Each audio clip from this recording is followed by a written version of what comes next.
through my office, yes. Okay, excellent. Perfect. Thank you. And I guess, Your Honor, I think it was mentioned during jury selection, but at this point, I think both parties would be invoking the exclusionary rule. Okay, so if we have anyone present in the courtroom who's on the witness list, you do need to step out at this time until you're allowed to come back in. Additionally, for everybody who's here as in the audience, obviously we're in court, so I expect that there'll be no outbursts or speaking audibly that the jury can hear. Otherwise, we might have to remove you. Additionally, if you guys could all check and make sure that your cell phones are turned off or are at least on silent so that we don't have any distractions while we get going. Your Honor, with regard to the exclusionary order, because of the fact that this is being broadcast, are we instructing as well witnesses to not be watching the broadcast prior to their testimony as well? Great point. Yes. Okay. Anything further? All right. Let's bring in the jury.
Stand for the jury.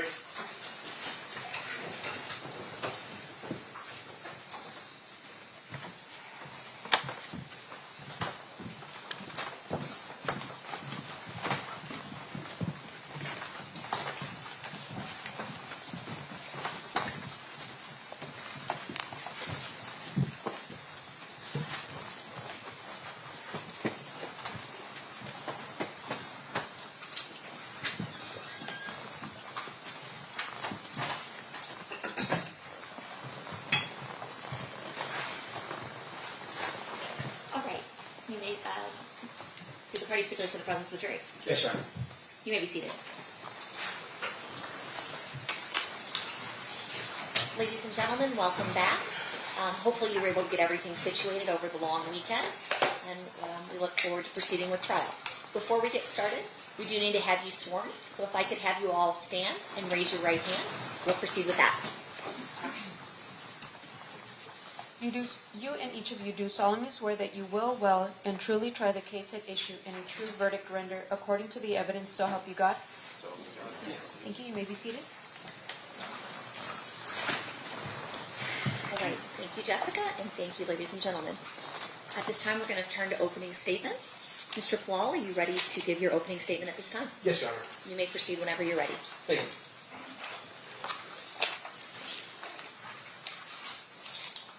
Good morning.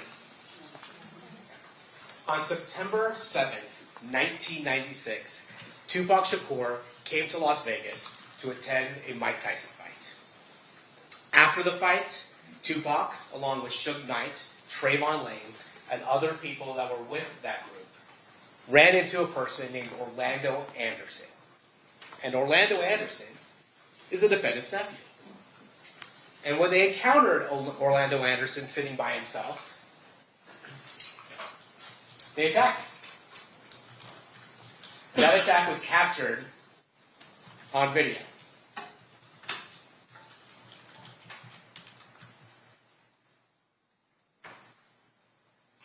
Then, a few hours later, Tupac Shakur and Suge Knight drive down Flamingo Road to Club 662, where Tupac is scheduled to perform a concert.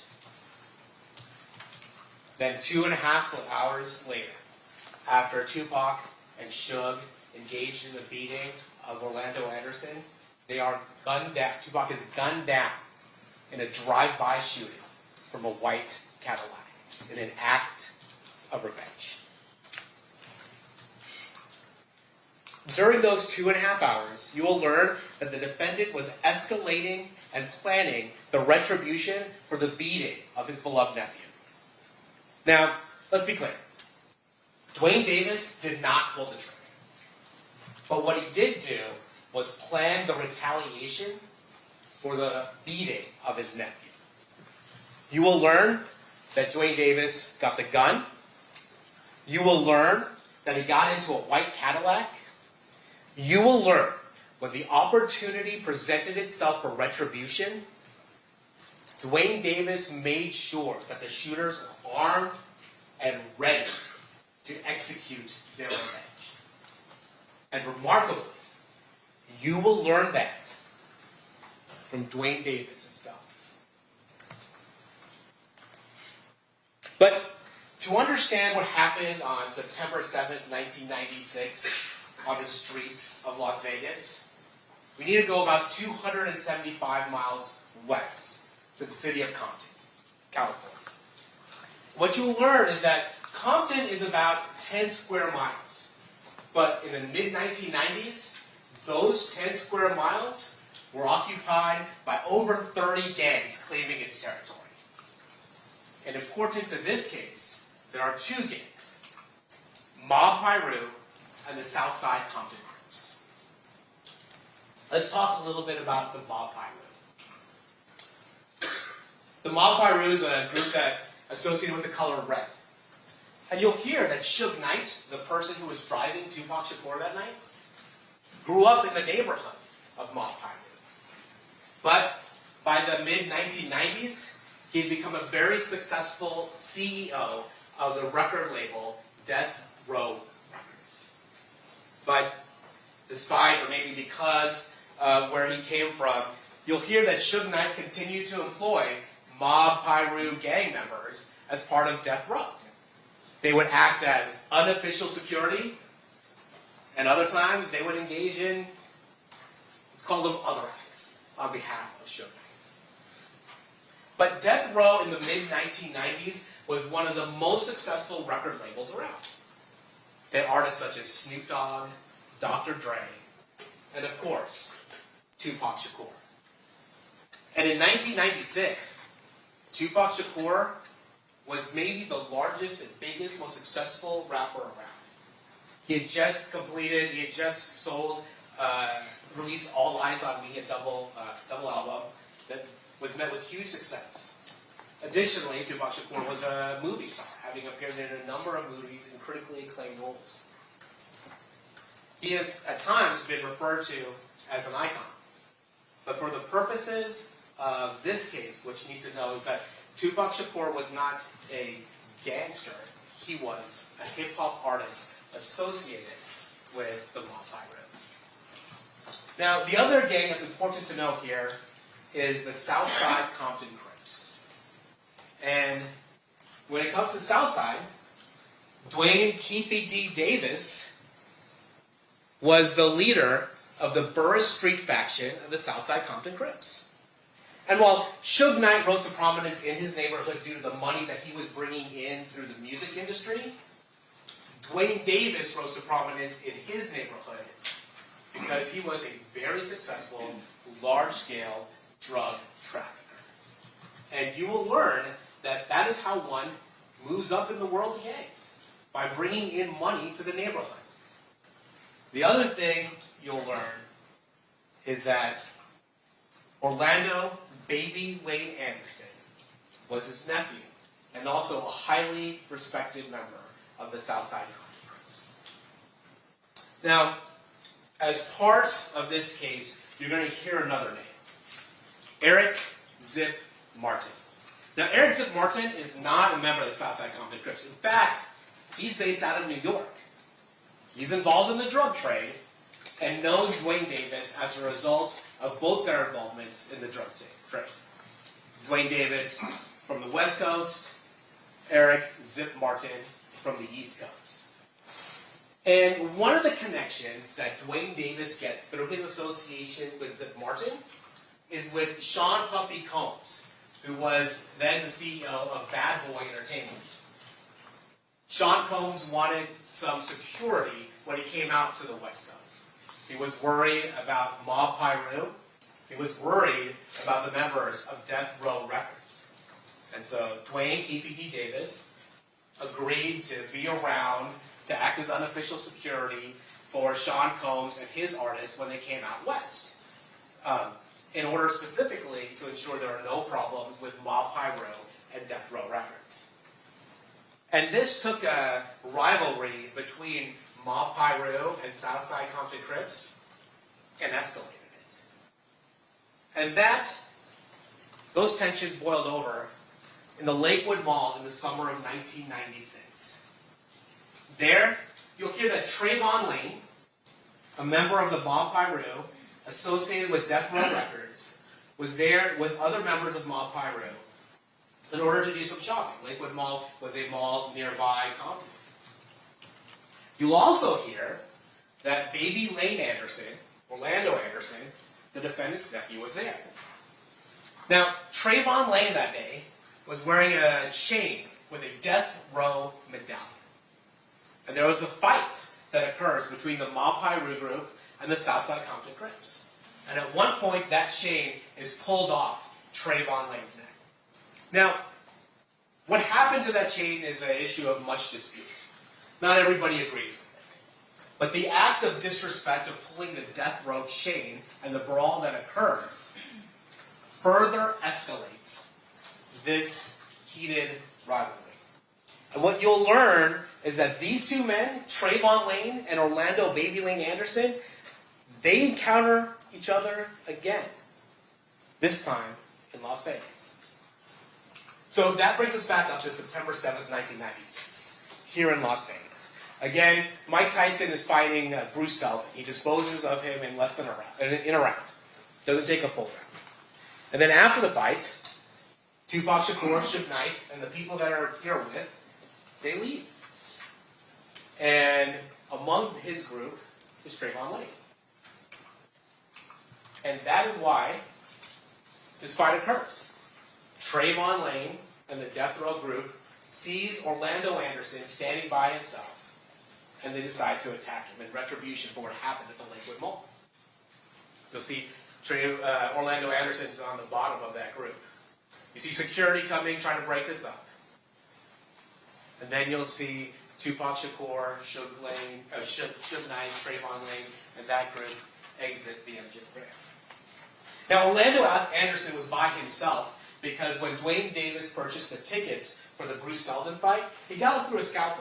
So everybody that came with Dwayne Davis were seated separately throughout the fight. And so Orlando Anderson was, at that time, by himself. You'll see that Mr. Shakur, Mr. Knight, and his group leave the MGM Grand. And you'll see that Orlando Anderson, after being held by security, is questioned for a bit, asked if he wants to press charges. He decides he doesn't want to participate in any type of prosecution and that he doesn't need medical attention.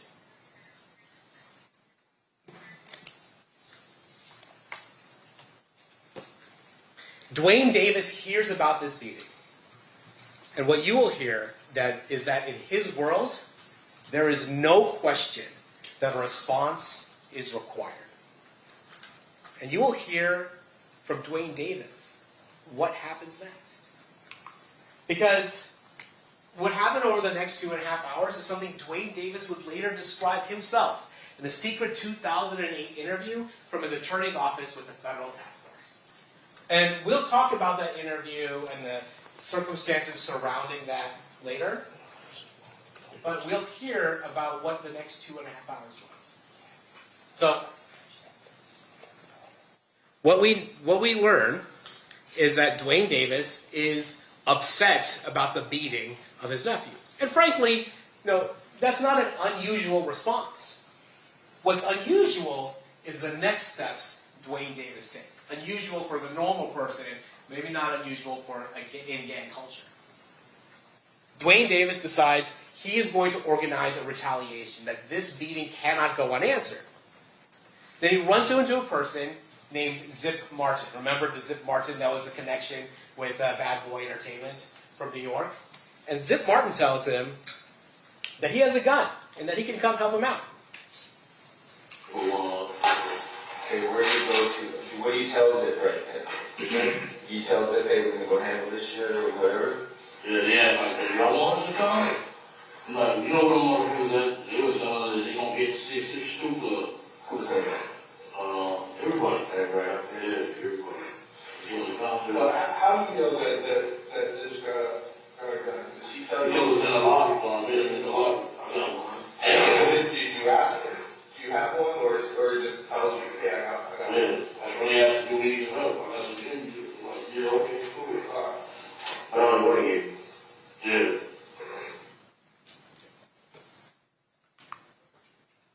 So later, Dwayne Davis organizes 2 vehicles to go over to the 662 Club. Before that, he gets the gun from Zip Martin. He goes out to his Mercedes-Benz, gets the gun from Zip Martin, and then after some time, he assembles 2 cars to go to 662 to violently confront Tupac Shakur and Suge Knight for the beating of his nephew. And you'll hear that Dwayne Davis wasn't initially in the white Cadillac. He goes into a van, and Orlando Baby Lane Anderson, they go in a white Cadillac, and they go to Club 662, waiting for Tupac Shakur, waiting for Suge Knight, waiting for this violent confrontation. And what you'll learn is that Tupac Shakur and Suge Knight don't show up while they're there. We went out to 626, they didn't show up. We waited about 15, 20 minutes, they didn't show up. So, it's like, let's go get some liquor. We stopped at the liquor store. I got out the van, they had to jump in the Cadillac. So what you hear Dwayne Davis say is he got out of the van and goes into the Cadillac. And the plan at that point is to go to a liquor store, get some booze, and then go back to the Las Vegas Strip and party. What the original intention was before Orlando Anderson was beaten at the MGM Grand. But on the way back to the Las Vegas Strip, they see a caravan of cars. And that caravan included Tupac Shakur and Suge Knight. And in that white Cadillac, before the shooting occurs, Dwayne Davis explains that the driver is Terrence T. Brown. In the rear driver's side is DeAndre Dre, or Big Dre Smith. In the rear passenger side is Orlando Baby Lane Anderson. And Dwayne Davis himself, DVD, is in the front passenger side. And this is how Dwayne Davis explains the murder of Tupac Shakur. Yeah. These little bookstores right there. Then we came up on Harlem at the Long Bay Boulevard. And shit. Here they come in that BMW like in your car. And bros, Tupac! Tupac! I was like, there you go. Made the U-turn. We wasn't supposed to make it. Just wanted the U-turn. They was in a little lane. And we just pulled up on the side and checked every car to see where they was. So what directed your attention to him was some girl shouting at Tupac? Tupac! He gave himself away. Otherwise, they would have gone away. He already done quick. You know how they do. They was bitch. And we got him. You did a U-turn, so then you pull alongside of it. You guys were in the car. Have you already handed him the gun at this point, or at what point do you hand him the gun? I thought he was going to pull on my side. You know, that's one of them neck going to the out for him. You know. And he pulled on his side.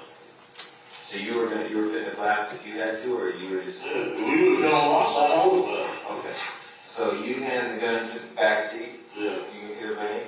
I gave it to Dre. Dre was like, no. And Lane's like, dude, fuck.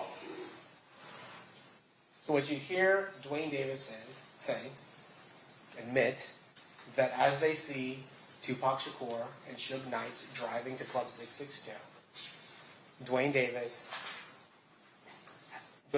along with Terrence Brown, DeAndre Smith, and Orlando Anderson, decide to make a U-turn, confront Tupac Shakur and Suge Knight. Dwayne Davis has the firearm. It's a firearm he got from Eric Von Zit Martin, and then he passes it to the back.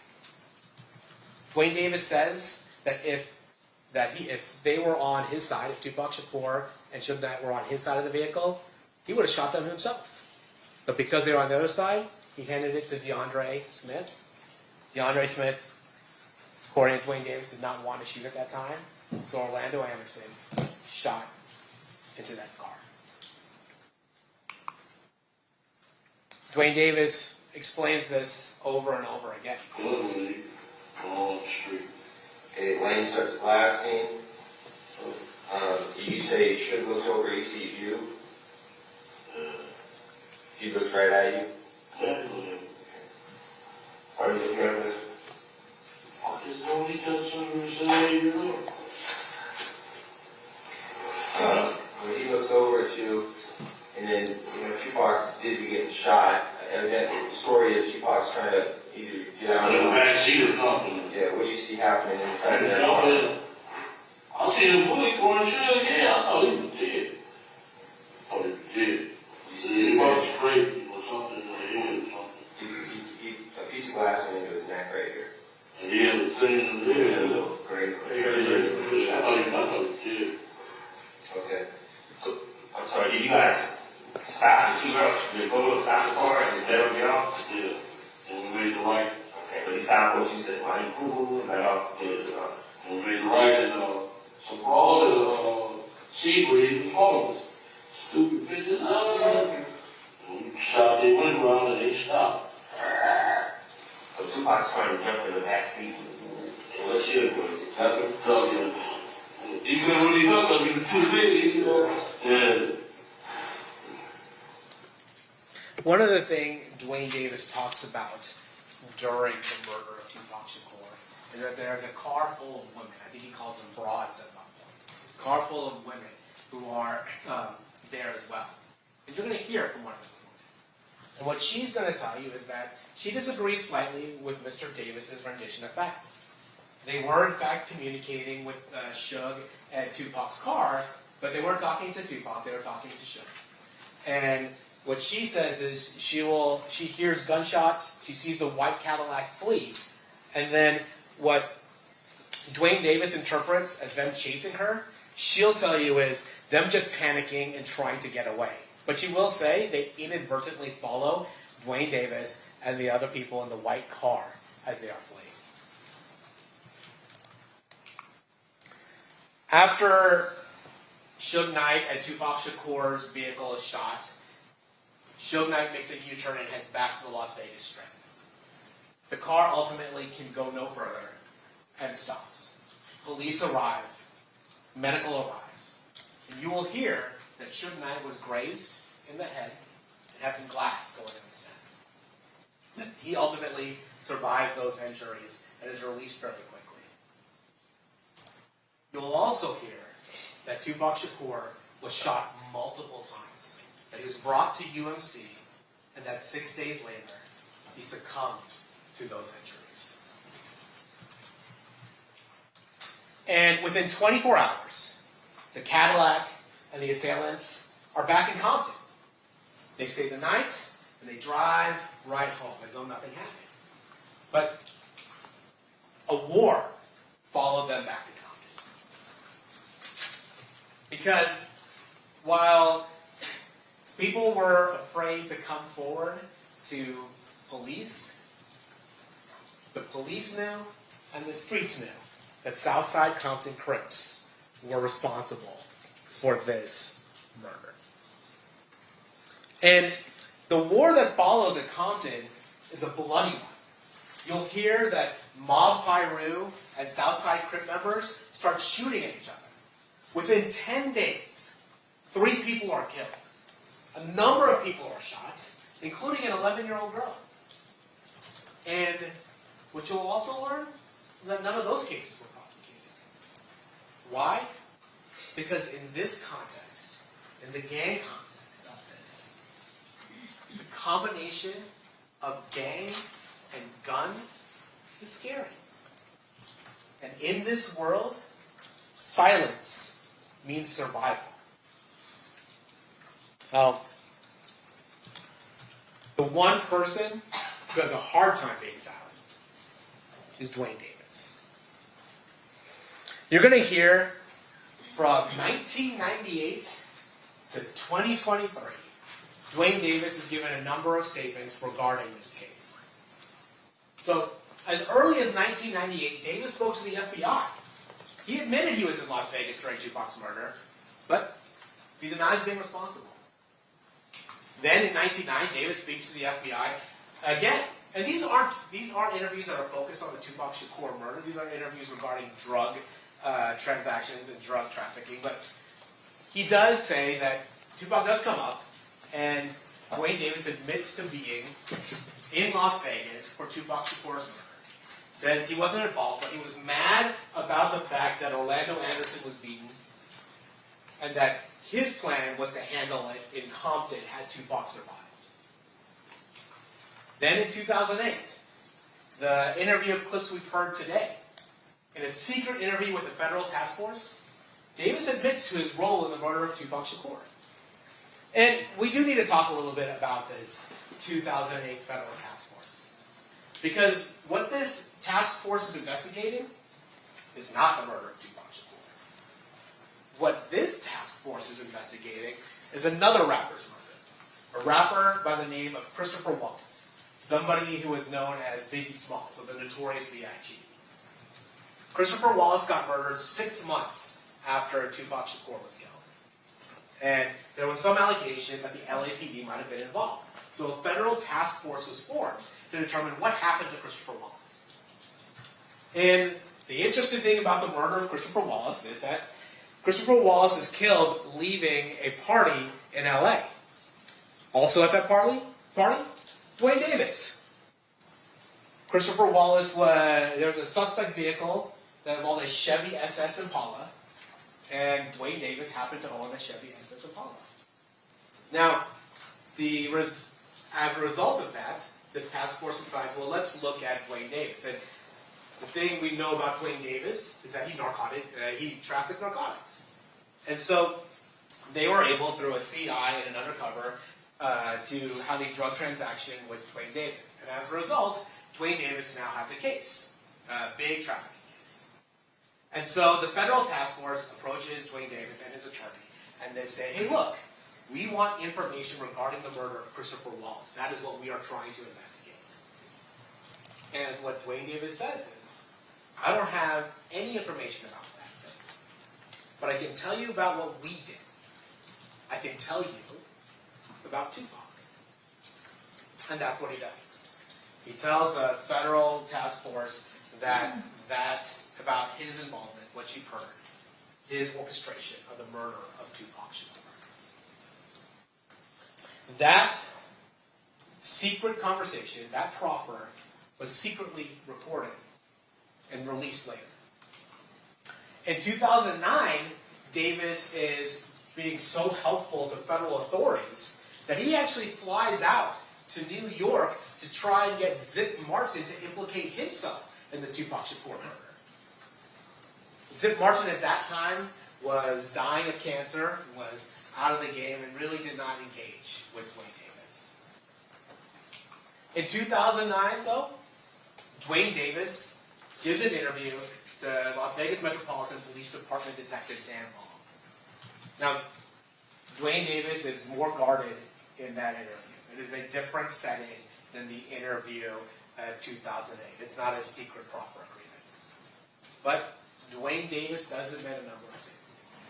That he was in Las Vegas, that he was mad about Orlando Anderson getting beaten, that he was the boss, that he was in the white Cadillac, and that he procured the firearm that ultimately killed Tupac Shakur. Then, in 2011, the landscape changes. Because in 2011, Greg Kading, the guy who was leading the task force in 2008, the guy who organized the secret proffer between Duane Davis and the federal task force, he leaves law enforcement and decides he's going to publish a book about his investigation into Biggie Smalls, the guy who was killed 6 months after Tupac, and Tupac Shakur. And what he puts in the book is that Duane Davis confessed to the murder of Tupac Shakur.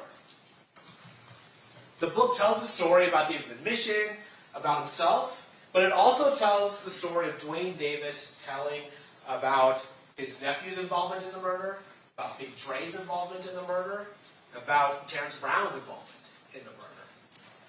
And this is a problem for Duane Davis, because that meeting was supposed to be secret.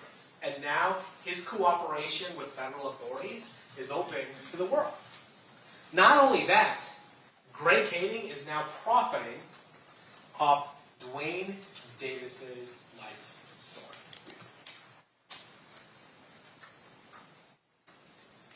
So, in 2017, Duane Davis decides to go public. He's approached by the producers of a show called Death Row Chronicles that appears on BET. And this is just a small portion of what he says is his motivation for appearing. When I went in TV these days, I was a popping, kingpin, drug dealer. I'm the only one alive that really can tell you the story about the Tupac Shakur. People have been pursuing me for 20 years. Newspapers, magazines. I'm coming out now to tell the story because I got cancer. I got nothing else to lose. All I care about now is the truth. Duane Davis says, all I want to do now is tell the truth. And in the 2017 public interview, he's a little evasive, but he admits to being the boss. He admits to being in the white Cadillac. And he admits to be part of the murder of Tupac Shakur. And when he says he's the only person that can tell what happened, he's right. Because by 2017, Terrence Brown is deceased. DeAndre Smith is deceased. Orlando Baby Lane Anderson is deceased. Terrence Brown was murdered in an unrelated incident. Orlando Anderson was murdered in an unrelated incident. And DeAndre Smith died from health issues. Remarkably, in 2019, Duane Davis then decides he's going to publish his own book. And with regards to the book, it is certainly a lot of self-aggrandizement. But again, the core remains. He was mad about the beating of Orlando Anderson, his nephew. He was in Las Vegas. He got the gun. He was in the white Cadillac, and he handed the gun to the sheriff. And what you'll notice is a constant thing that always goes through these statements is Duane Davis's visceral anger at Tupac Shakur for putting hands on his nephew. In the book, he says, them jumping on my nephew gave us the ultimate green light to do something to their ass. Then, Dwayne Davis decides that he's going to do public interviews regarding his role in the murder of Tupac Shakur. So you ended up getting in the car with Baby Lane and them? Yeah, the car was on, yeah. We, running it in, went to the light on Sunset and Flamingo, and dude, we acted like he was in a parade or something, that nigga, and that BMW, hanging out with him, hey, this Tupac, it's Tupac. And them bitches, shit, they was hollering for him. Yeah, they were that motherfucker. They came up on the side of him. Shit.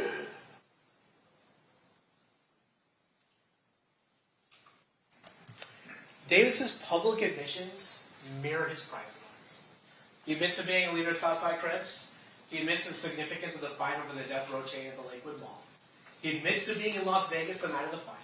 He admits to being angry that Tupac stomped Orlando Anderson at the MGM. He admits that he was hunting down Tupac and Suge, first going to 662. He admits that he got a Glock 40 from Eric Zip Martin for the purposes of hunting Tupac. He admits that he was in a white Cadillac with his gang members looking for Tupac.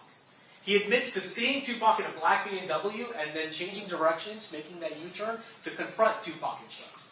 He admits to putting the gun he obtained that night in the back seat of the vehicle so the shooters could shoot.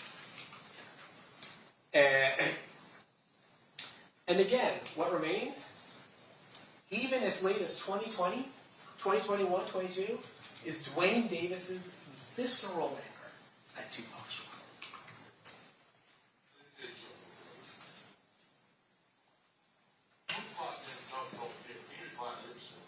He didn't, my nephew never jumped over fucking Tupac.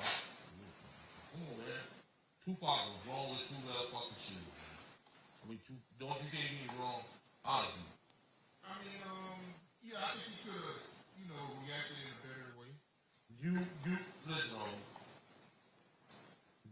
you don't think that man is wrong? He could have reacted in a better way, I guess. I'm talking, Vlad is his fucking biggest fan. He admitted that man is wrong, man. He's wrong, man. But that was only done out of loyalty, man. Okay, thank you. I appreciate that. But he never jumped, my nephew didn't jump on him. He jumped on my nephew was a kid, man. My nephew was a fucking kid. He was a grown-ass man, see? You know what I'm saying? He was a fucking kid, dude. That's why he had on the channel. He's a fucking kid, dude. You know what I'm saying? They was wrong. My nephew never jumped on him.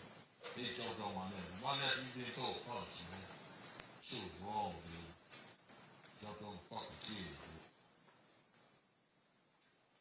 And this anger is not just demonstrated publicly, but you will hear as recently as 2024, privately, in a conversation with his son, he talks about his feelings about Tupac Shakur, nearly 30 years after the murder. What that dude was all the way out there before him, dude. So he just stopped drinking and put them on. Oh, he was a little crazy. You know what I'm saying? Fucking prick. You fucking ass.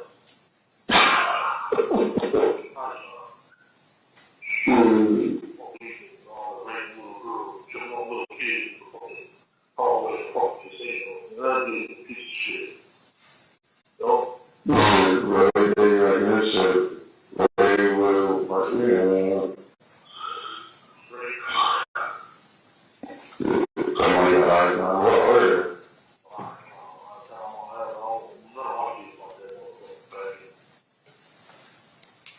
28 years later, that is the visceral anger that Dwayne Davis had for Tupac Shakur. It did it in 2.5 hours. He took care of what he thought was the proper response. And 28 years later, he still is angry about what Tupac did. On September 7th, 1996, Tupac Shakur publicly, on camera, participated in a humiliating beating of Dwayne Davis's nephew, Orlando Anderson. Dwayne Davis knew that in his world, that required a response. And over the years, in private interviews, in public statements, and even in private calls, Dwayne Davis has repeatedly told us over and over again about the anger he felt and his own role in the revenge drive-by shooting of Tupac Shakur. And now, nearly 30 years later, we're going to ask you to finally hold Dwayne Davis accountable. Thank you.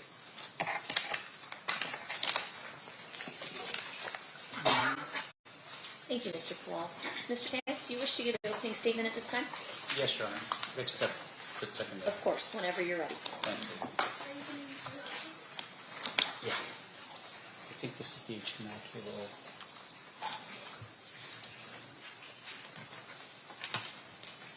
You got it, or do you want IT to assist you? I think I got it. This is it, right? Yeah.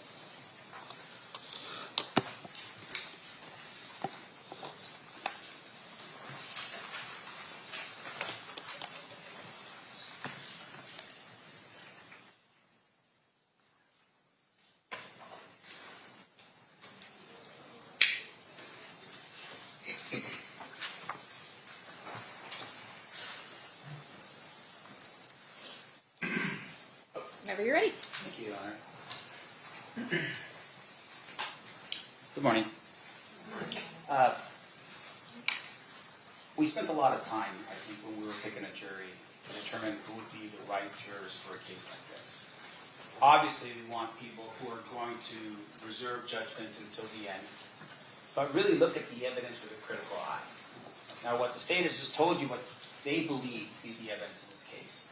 But really, at the end of the day, you have to ask yourself if what they're saying is really truth or fiction, fact or fiction.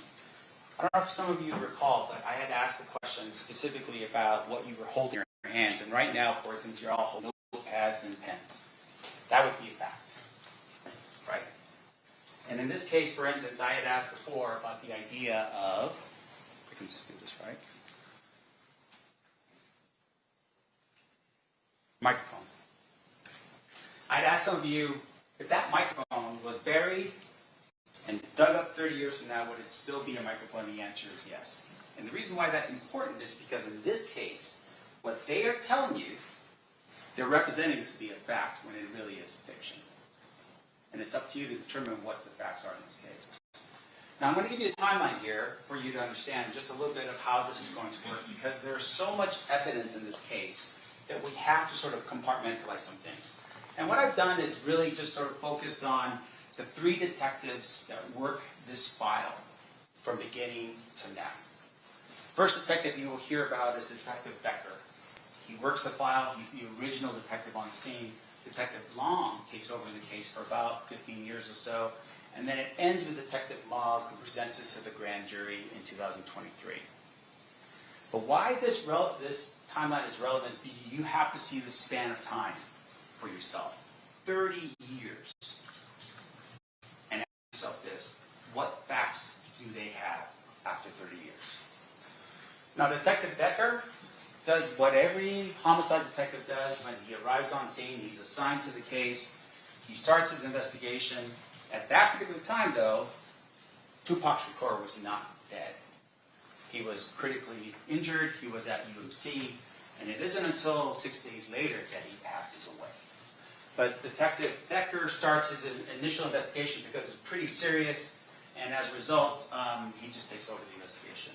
What he will testify to is that Flamingo Total on a Saturday night, in the middle of a fight between Mike Tyson and Bruce Seldon, it was very busy when he arrived.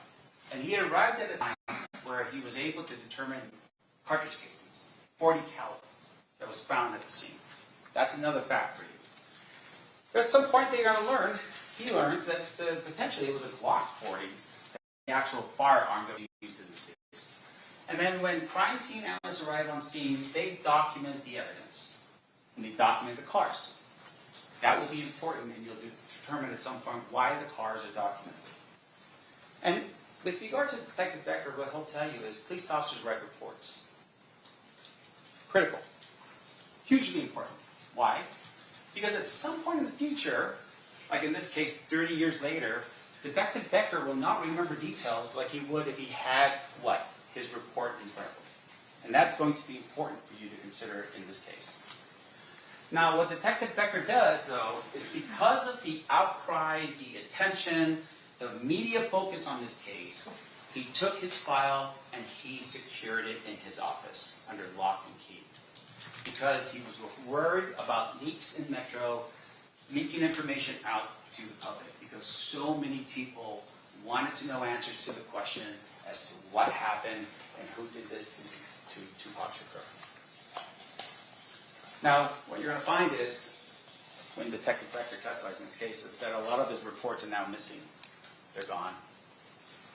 Which is Metro's responsibility to hold and to pass on to the next detective, and then finally to the next detective. Now, Detective Becker also did not trust Compton PD. Why is that important in this case? Because there's an individual by the name of Reggie Wright Sr. He was a lieutenant working in Compton in charge of the gangs in Compton in terms of investigations. His son is Reggie Wright Jr. He was the head of security for Death Row Records, the same security that was here in Las Vegas on the 9th of September 7th, 1996. Death Row Records was affiliated with Mob Pyru Blood, and Detectives Ladd and Brennan from Compton answered directly to Reggie Wright Sr. Becker did not trust Compton PD. And the one thing that he really didn't trust is that most of their information came from confidential informants that were not reliable. And he'll tell you that. And because of his intuition, Compton PD was shut down in September of 2000 due to internal corruption. They just evaporated that police department, and the sheriff's department for LA County absorbed the responsibilities for the police department in Compton because of the corruption that was there. Now, what facts, right? Just like the pads of paper that you have in your hand and the pens that you have in your hand, what facts can we determine from Detective Becker's efforts? First and foremost, we know that Tupac was shot multiple times. That's a fact. That can be proven. We know that it was with a .40 caliber firearm. That's a fact, due to the cartridge casings. On the corner of Flamingo and Cobalt. That's also a fact. Right? We're on board so far? We know the date, September 7th, 1996. That is a fact. At 11:17 p.m., we know that to be a fact as well. And then finally, that he was in a vehicle during Suge night, and that Tupac died 6 days later. Those are facts that will not be refuted by anybody in this courtroom during the time we spend together. But here's the one thing. There are no facts to point to Keefe. Not one. And you're going to hear about this over and over and over again. No facts like the microphone in your hand or the pad of paper that you have that you write on. Detective Long takes over the case in 2002, and he has it from 2002 to 2017. He was, interestingly enough, on the gang unit, and at the time of the shooting, he was in gangs, and he had been one of the first to arrive on scene. He will testify and tell you that every time he did something on this file, he wrote a report. Because that's important. That's what we do as a police officer.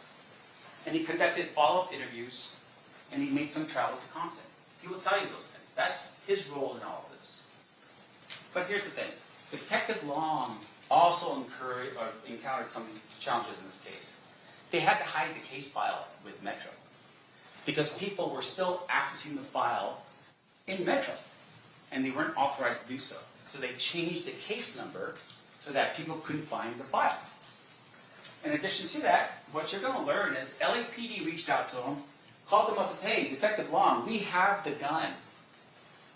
And we've tested it, and it matches back to what you're looking for in terms of the weapon that killed Tupac Shakur.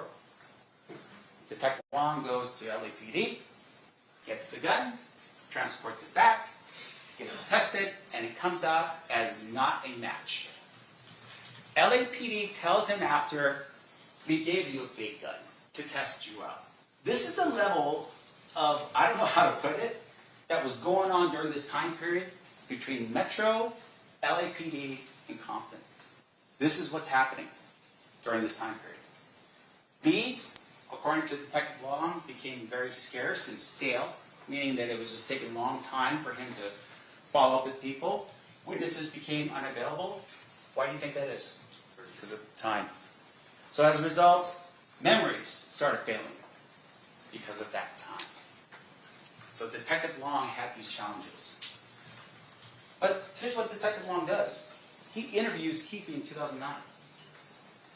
Sits him down, has an interview with Keefe, just like the state said. And guess what happens? Detective Long doesn't even know that Keefe had actually spoken to a task force the year before. How is that possible? Metro is the agency responsible for the investigation of Tupac Shakur's murder, and they don't even know about this. No one in that room in 2008 told Detective Long or Metro what was going on. And you know who was in the room in 2008? You had FBI in the room. You had DEA in the room. You had LAPD in the room. You had the United States Attorney for the Central District of California in that room. And Detective Long does not know about any of that. What you will also learn is out of all those people in that room, not one person verifies what KPD tells them. That the FBI, the gold standard of investigation in our country, did not go out and follow up on what was said. Now, one of the things the state showed you was a picture of a car and indicated there was 4 individuals in that car. And he tell you that at some point, 3 of those individuals are dead and Keefe's the only one that's remaining. But at the time that he gives his statement to the task force in 2008, there's another individual that's still alive. They never interviewed that individual to verify if that information was true. Why not? Because the FBI just fell asleep? That the LAPD just didn't care? Keefe was never charged for any of what he said during that time period. And it's because they knew he was full of crap. Otherwise they would have. Why wouldn't they? When Detective Long comes back to Las Vegas, he goes and he talks it over with the Clark County District Attorney's Office. And you know what happened then? They didn't charge the case either. In 2009. Ask yourself the reason why that is. Is because they just didn't care about Tupac Shakur or his life? Or is it because they looked into it and realized, we can't verify this information, we don't believe this to be true? Why would the Clark County District Attorney's Office not charge him in 2009? Now, what facts do we get out of Detective Long based upon what he did for those 15 years? We don't have any facts. Outside of statements made, allegedly by KPD and other people, we don't have anything to verify any of that information. Not one single thing to corroborate the statements made by that man in 2008 or 2009. Not only by Metro, but by the FBI, by LAPD, by the DEA, by the United States Attorney's Office. No one corroborates any of this.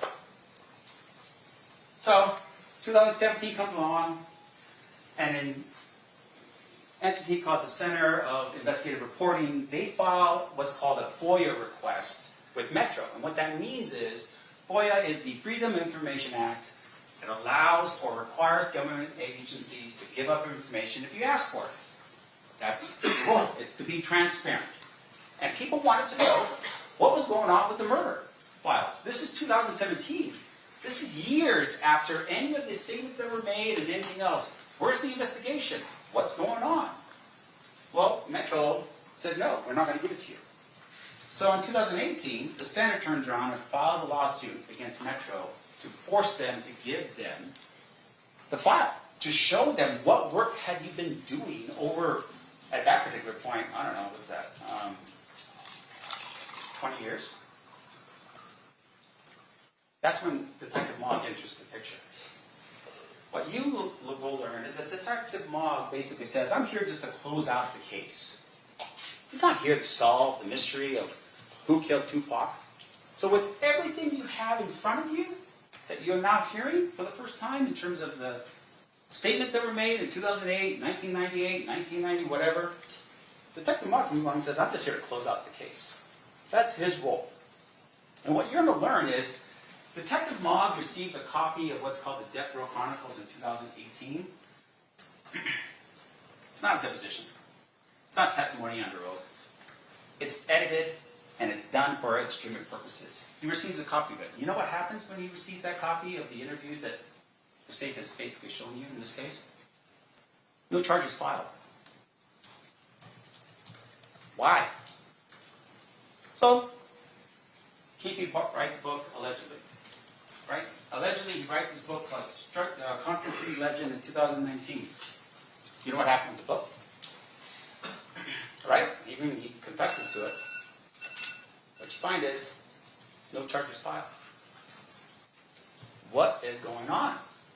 District Attorney's Office doesn't want to charge the case. No charges filed when the interview happens. No charges are filed when the book is written. What is going on? 5 years goes by. And nothing is going on with the case. But Detective Mogg says he's closing it out. Detective Mogg turns around and applies for what's called a search warrant. Now, what a search warrant is that in July of 2023, around that time period, a search warrant requires a police officer to get permission from a judge to basically violate the sanctity and privacy of your home. Right? There's got to be legal reasons for it. He's got to go through that process, and he's got to ask permission from a judge in order for him to get that. And what he does in that search warrant application is he assures the judge, hey, what we are looking for is in the home. The thing that's going to help us solve this crime, who killed Tupac, is in the home. And he signs an affidavit, and that's important. I want you to remember this. He signs an affidavit attesting to what he's saying to this judge to be true and correct. What he says is, I think we have evidence in Keefe D's home that will solve the murder of Tupac. So up until this point, they've got all these statements. They can't be corroborated. So now they're saying, we have evidence in this home that we think probably is in the home. And as a result, we're going to find this evidence. It's going to help us solve this case. What I'm going to tell you right now is that they don't find it. And in the meantime, Detective Mogg retires. He now becomes Mr. Mogg. And Mr. Mogg goes to the grand jury. And in the grand jury, it's a secret proceeding. We're not there. But the defense, isn't sitting like we are here. It's just the prosecutors. There's a panel of people called the grand jurors. And you have people come up and they testify under oath. And there's really no way for the defense to challenge any of it because it's done in secret. We don't really know about it. But in this particular case, Mr. Mogg is sworn to testify truthfully. And you know what Mr. Mogg does?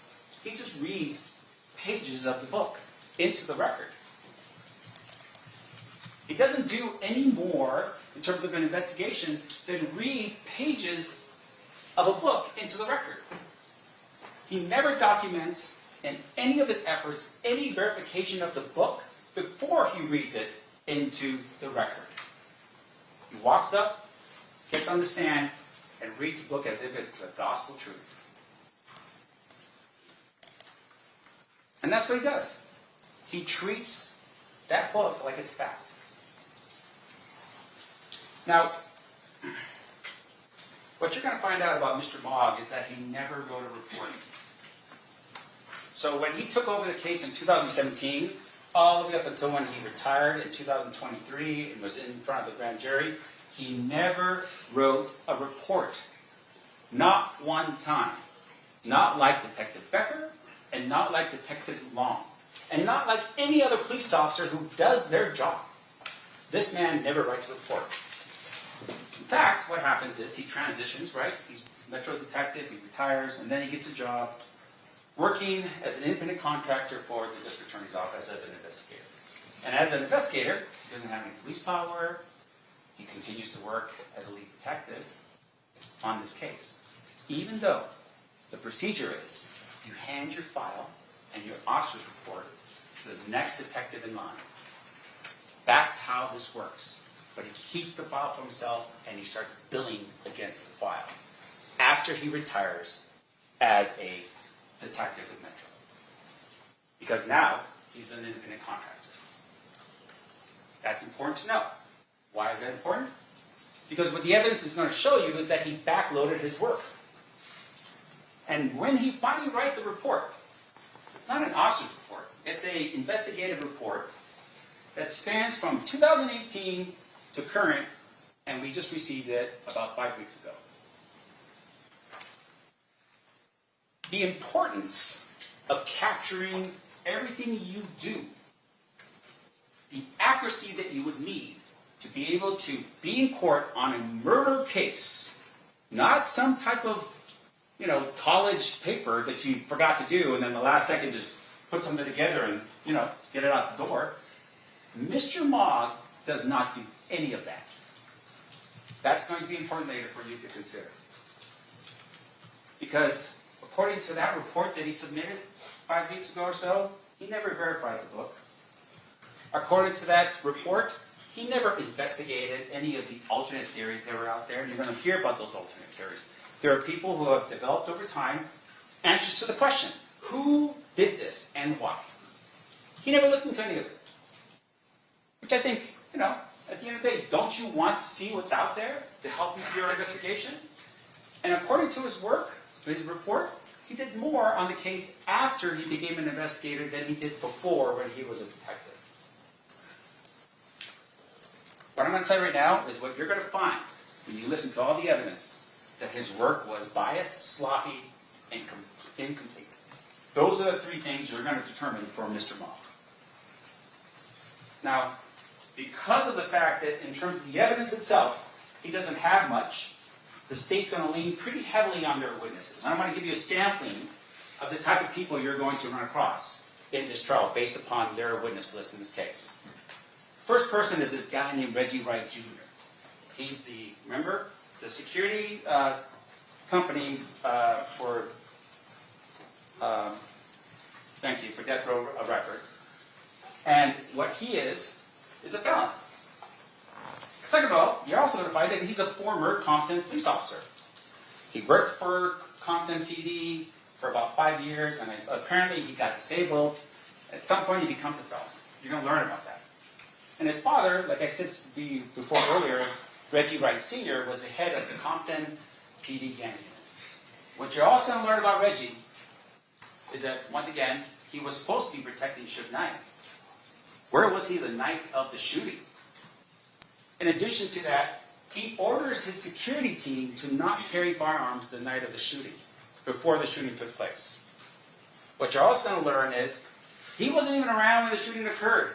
So the principal, meaning the person he should have been protecting the most, would have been Suge Knight, the head of Death Row Records.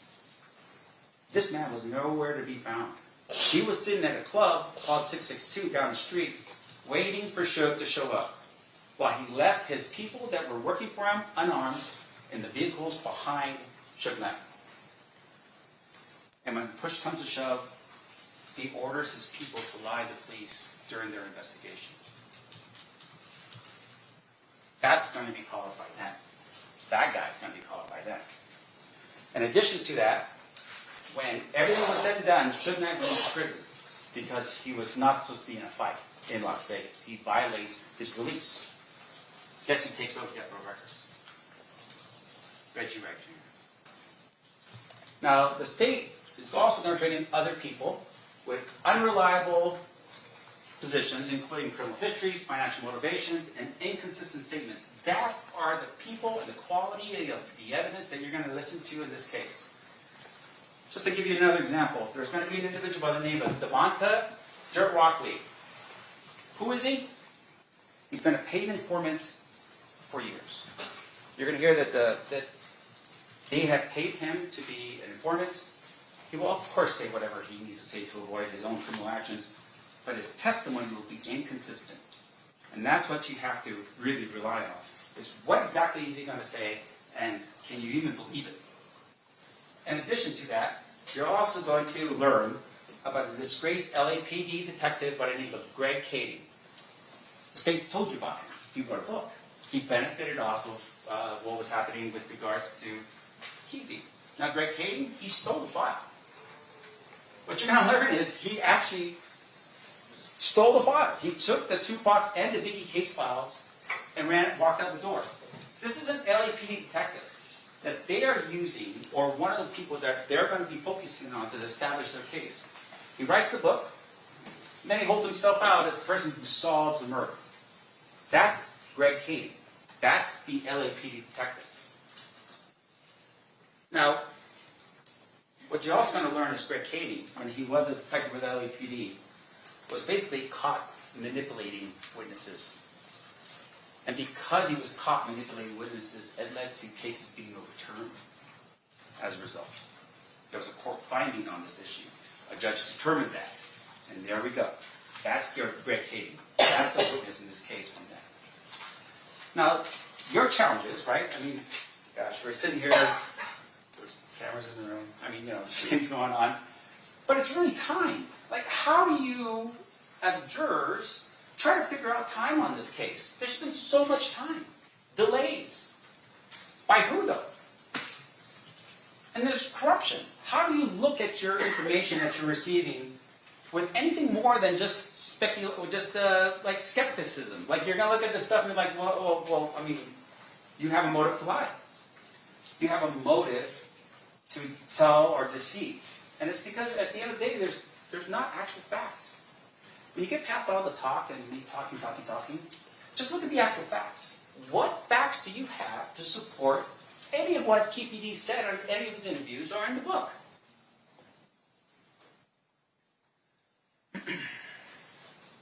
When you look at this relevant timeline again, and you see the length of time, ask yourself, what facts do they have to even put KPD in a car in Las Vegas on September 7th, 1996? What facts? When you look at the video that happened at the MGM, look for them. Try to find them in there. Try to find any of the other individuals. Remember, he said there's 3 individuals in the car with him and Orlando Anderson. Orlando's in the video because he's getting beat up. Find any of those other individuals on the videos of the MGM. Look for evidence that shows that KPD was even in Las Vegas on the night of the fight. Receipts, credit cards, a picture of him standing next to somebody else, maybe watching the fight from another casino. Something. Give me something. In the book, you're going to learn that Keefe says that he was at the fight. He was sitting on the second row. He was sitting with all the celebrities, and he's dressed in his finest gear. There's not one iota of proof that he was ever at that fight. But you know who does show an iota of proof that he was at the fight? Suge Knight. Suge Knight was raided, and at some point, there is a ticket stub to that fight, the Tyson versus Selden fight with Suge Knight's possession. Because he went to the fight. And you would think, a fight like this, you want to show everyone that you were at the fight. There's no evidence at all that man was even at the fight. When we take fact versus fiction, really at the end of the day, what you're going to hear from witnesses that will testify to this is that KPD was known to do this. That's the testimony you're going to hear in this case. That's what you're going to hear about that man right there. And so you have to ask yourself the question. If I just say things, is that going to end up being one of those things where I'm going to be hemmed up for a murder if I just keep repeating a fiction? If I keep repeating that? The answer is no. You have to corroborate everything I say in order for it to be true. Otherwise, it's just that. Or fiction. And at the end of all the time we spend together, what you're going to find is that the state cannot prove to you beyond reasonable doubt the claim that Keefe had anything to do with a first-degree murder with use of deadly weapon. There's no facts to that matter. Thank you. Thank you, Mr. Sandwood. State, at this time, are you prepared to proceed with your case in chief, or did you need a brief break? Just need a break to bring the evidence in, so maybe give the jury a few minutes. Sure, we can do that. All right, ladies and gentlemen, at this time we are going to take a 15-minute break. During this recess, you are admonished not to talk or converse amongst yourselves or with anyone else on any subject connected to the trial, or read, watch, or listen to any report or commentary on the trial of any person connected with this case by any medium of information, including without limitation, newspaper, television, internet, and radio, or form or express any opinion on any subject connected with the trial until the case is finally submitted to you. We'll have you guys back here at 11 a.m. Please rise for the jury.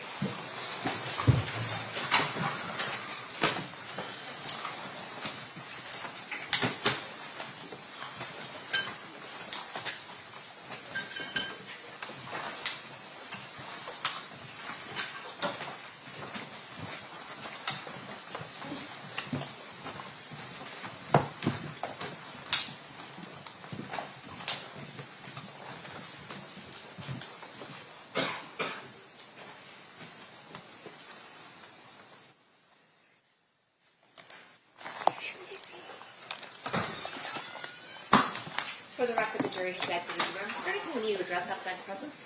No, Your Honor. Okay, you guys are just going to work on marking those exhibits so it goes a little smoother.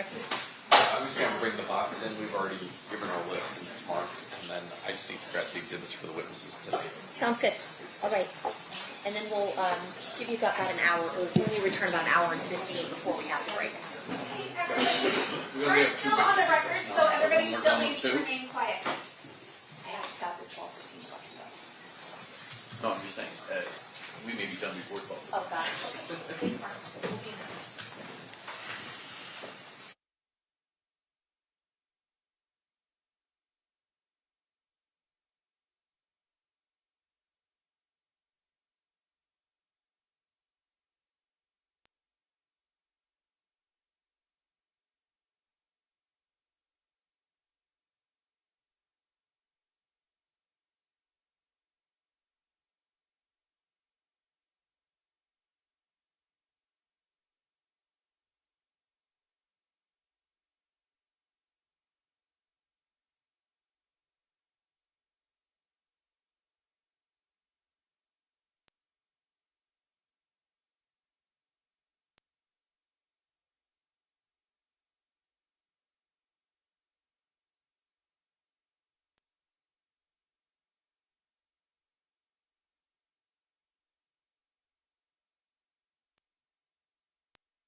back on record in State versus Davis. Anything we need to address before bringing the jury in? No, Your Honor. All right, let's bring him in.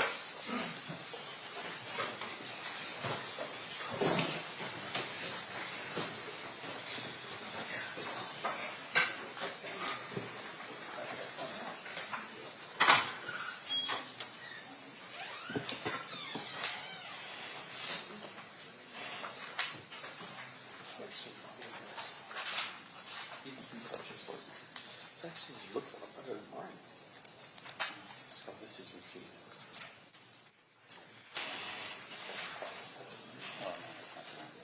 You don't want, do you want what it is? This one? Yeah. Okay. Thank you. Yeah. And that's the female that was sold off there, which is why the cops are in the next garage. It's the same person built it. No, it's the female in the corner. And Ford, different female. Oh, okay. Different guy. The handwriting on this. Yeah, well, I guess maybe they get taught how to do that. Yeah, it's like in this class. Yeah, see, that's what female Architect. All right. So he goes out and processes the stolen Dodge Caravan. I see. Thank you. Hey, 30 years later, we'll figure out the facts. Don't worry. We'll get there. As long as they're facts. What are they? What are really fast? What a really fast. Have a jury?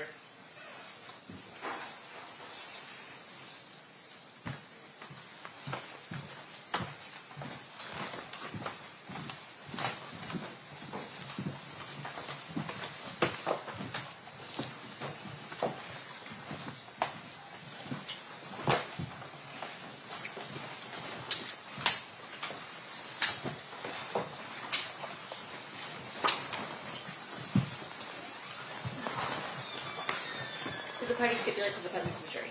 Yes, Your Honor. Yes, sir. You may be seated. All right, State, you may call your first witness. Gary Dale.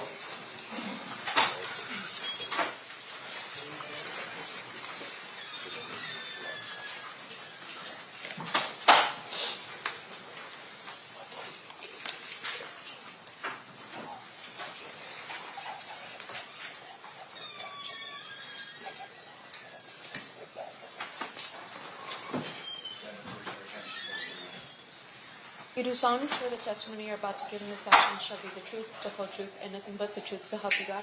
Yes, I do. You may be seated. Thank you. May I please have you state and spell your first and last name for the record? First name is Gary, Garry. Last name is Dale, Dale. Thank you, sir. Whenever you're ready, Mr. DiGiacomo, you may proceed. Thank you. Sir, back in September of 1996, how were you employed? I was working for the Las Vegas Metropolitan Police Department at that time. And how long did you wind up working for Metro? 25 years total. September 7th of 1996, what was your assignment? I was assigned to a bike team on bicycles on the Strip, Las Vegas Strip area. Is the uniform similar to the ones they have today where you're wearing the yellow shirts, or were you wearing something different? Yellow shirts and black pants. Direct your attention to right around 11 p.m. What part of the Strip were you working? I was working the little bit further south end, south of Flamingo. Did you have a partner? Yes, I did. What was his name? Richard Golgart. While you were working on that area of the Strip, did you cause there to be some sort of car stop of a vehicle? Yes, sir, I did. And what was the purpose of stopping this vehicle? I initiated a car stop on a black BMW that had no license plates. May I approach the judge? You may. First, I'm going to show you what's on marked in State's proposed exhibits 1 and 2. Now, there's some obvious markings on here, but these appear to be two aerials of the Las Vegas Valley from, well, generally around the time period of the 2096 area. Yes, sir. Accurately reflect kind of the locations that they're describing on there. Flamingo, Harmon. Yes. Move to admit 1 and 2, Judge. Any objection? No objection, Your Honor. So admitted. You may publish. I'm going to start with exhibit number 1. And right next to you, don't click it, but there is a mouse that you can roll around with a pointer. Can you generally tell me where this car stop occurred?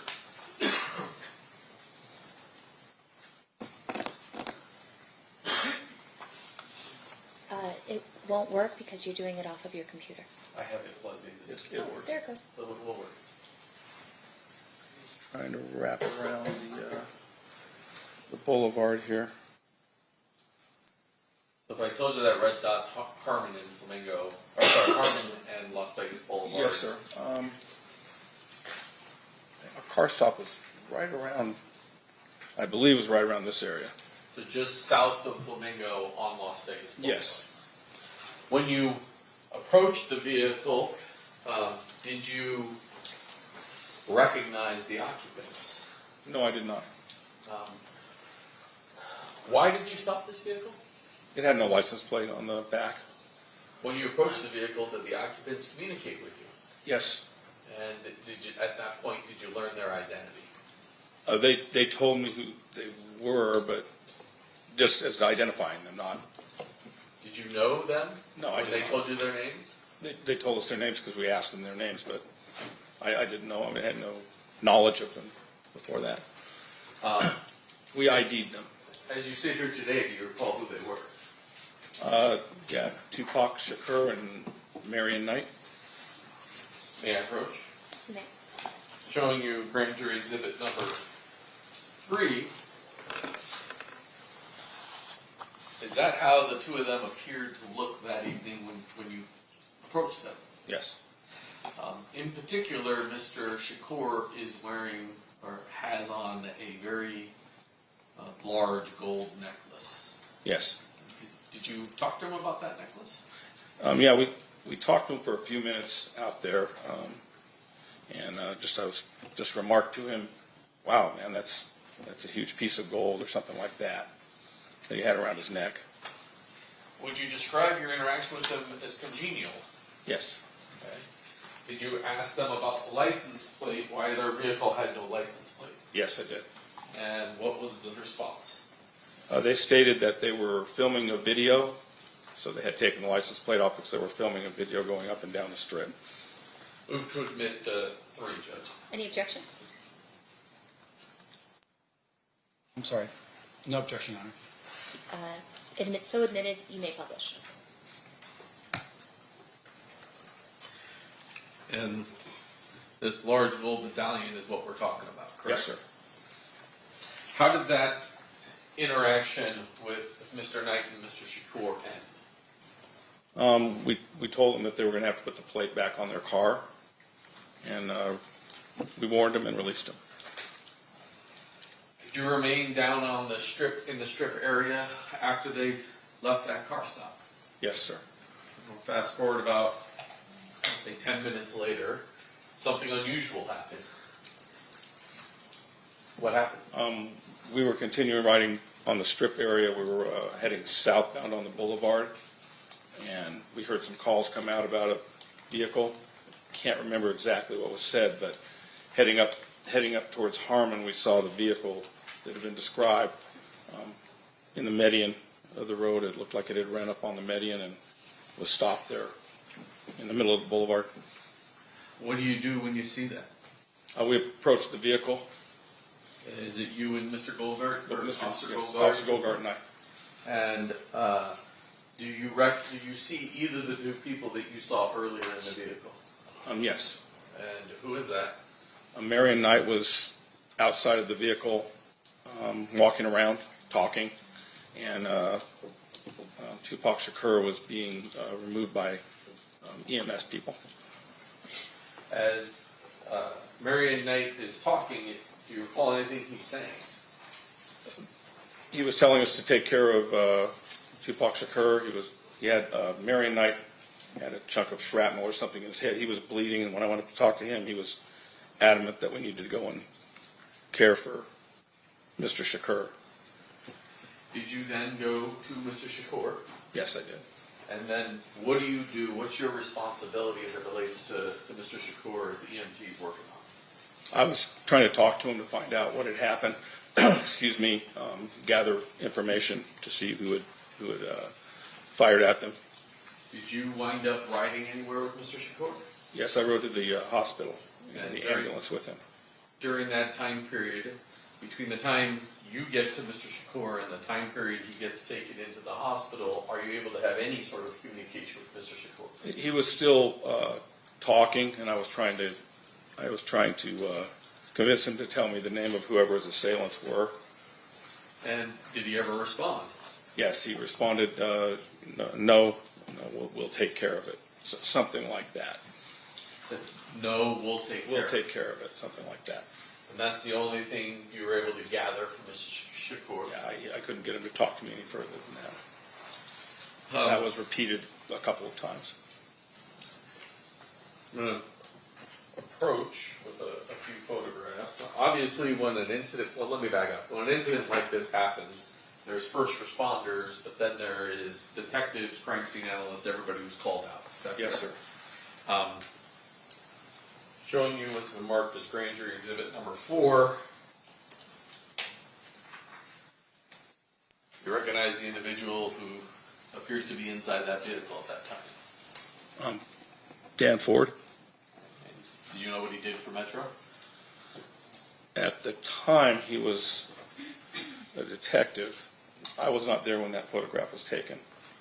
But at the time, he was a detective. I'm not sure what he was, homicide or general assignment or Could he be a crime scene? crime scene analyst, CSI. And then I'm just going to show you a few other pictures of the vehicle itself. Showing you state's proposed exhibits 5 through 8. Just flip through those.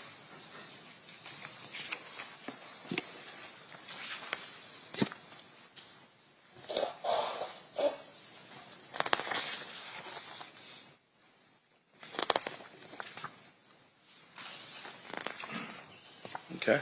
Is that how the vehicle appeared to you when you first arrived on scene? Obviously without people in it. Right.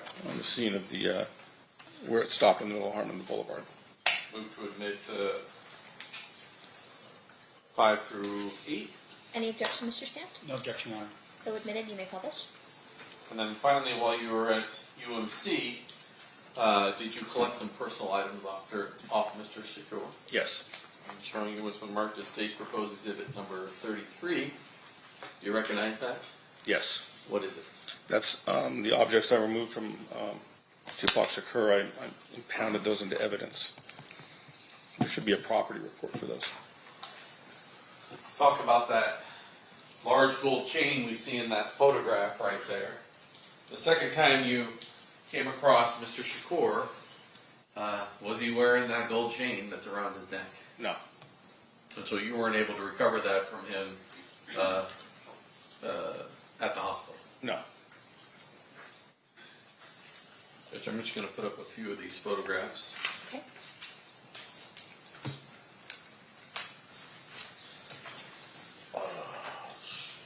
My clerk's letting me know that 4 was not admitted. Move to admit 4. Any objection, Mr. Stamp? No objection, Your Honor. So admitted. Showing you 4. That's Mr. Ford appearing like he's inside that vehicle. Okay. 5.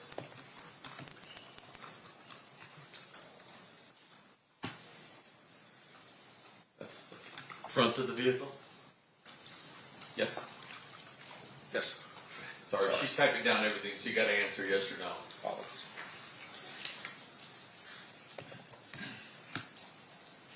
That's the rear of the vehicle without the license plate still. Yes.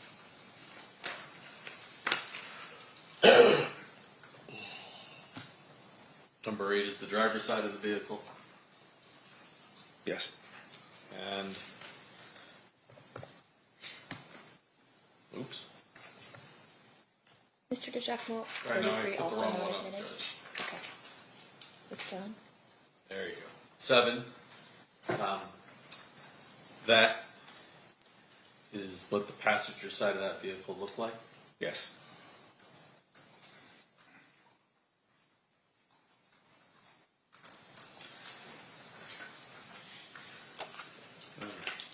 Finally, for you, 33. Those are the items you were collected off Mr. Shakur at the hospital. Yes. Judge, Mr. Samt has requested, and I've agreed, to also offer Dan Ford's CSA report, as Mr. Ford is not physically capable of coming to court to testify. So that'll be admitted via stipulation? Yes. What exhibit did you want it to be?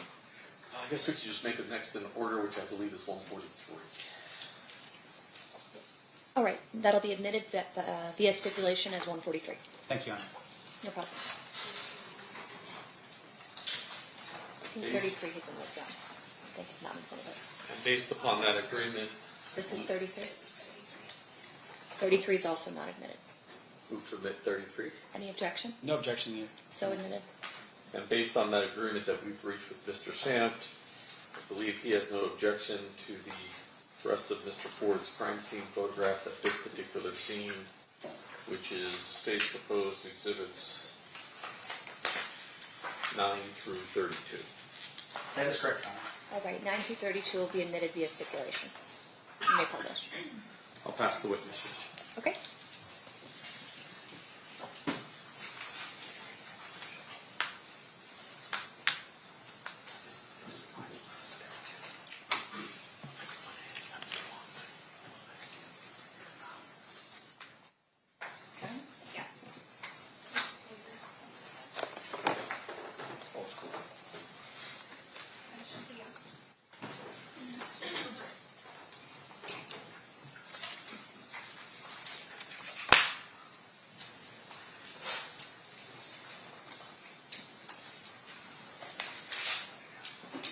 And you are Mr. Gale. Yes. Well, welcome back to the courtroom. Thanks. So let me ask you this. So how long had you been working for Metro until you retired, basically? Like 13 years? I see. And at the time when you were on the bicycle on September 7th, 1996, how long had you been working for Metro at that point? Yeah, I thought that's what you asked to begin with. Oh. I started in '83, so it would have been, right around 13 years. I see. And obviously, when you are first a police officer, you go through an academy before you become an actual police officer. Yes, sir. And you learn skills and techniques and things to help you become a successful police officer. Yes. One of those things I would imagine would be writing reports. Yes. Now, fair to say, though, in this particular case, what you had seen, or what you had done was basically you saw a license plate that wasn't on a vehicle, you stopped them, you asked for their ID, and at some point you just allowed them to continue on their way. Yes. So there was no need to write a report about that. No. Okay. Did you write a report with regards to that stop? No. Okay. Now, when you were present at the scene and you saw the vehicle stop, do you know if any other vehicles were behind it? No, I did not see any other vehicles behind it, so I don't know. So there wasn't like a caravan or a line of vehicles behind the black BMW when you stopped the BMW? No. Can you describe for us a little bit about what the area was like on the night of September 7th, 1996? It was a pretty average night for the Strip as far as the amount of traffic flowing and things like that. Not particularly crowded or packed or anything like that. The area we stopped in had some lighting, but it wasn't like right in front of a hotel or something that cast a lot of lighting on the area or anything like that. But, I see. Nothing out of the ordinary. So there was nothing out of the ordinary as to that particular date and time in terms of any special events going on in Las Vegas at that particular time? I'm sorry, there was always something going on the Strip, so I heard that things were going on that night, but I was really aware of them. Were you ever aware that on that particular night there was a championship boxing match between Mike Tyson and Bruce Seldon that was being held at the MGM? Yes. All right. And I would venture to say that that would be something that would have been briefed to all the police officers prior to you going on your shift for that night. No, we didn't really talk about it. All right. And then with regards to the amount of traffic, you're saying that even though this championship fight had taken place in your opinion, there wasn't a lot of traffic on the strip. Not more than ordinary. Okay. And when you say not more than ordinary, can you describe for us what that means exactly? So the strip is always pretty crowded, or was at that time. So, that's why they had us out there on bicycles. It's because we could get in between in and out of cars. So I guess when we conducted the car stop, there was enough traffic that we felt comfortable that he was going to have to stop and pull over, that he wouldn't be able to just take off on us. Right. And that's the best description I have. That's why we rode bikes out there. So, but there was always traffic in that area. So it's always congested over there. Okay, and that's probably the best way to put it, right? It's still congested for Las Vegas. Yes. But it's normal for Las Vegas to Yes. be congested. Yes, sir. Okay.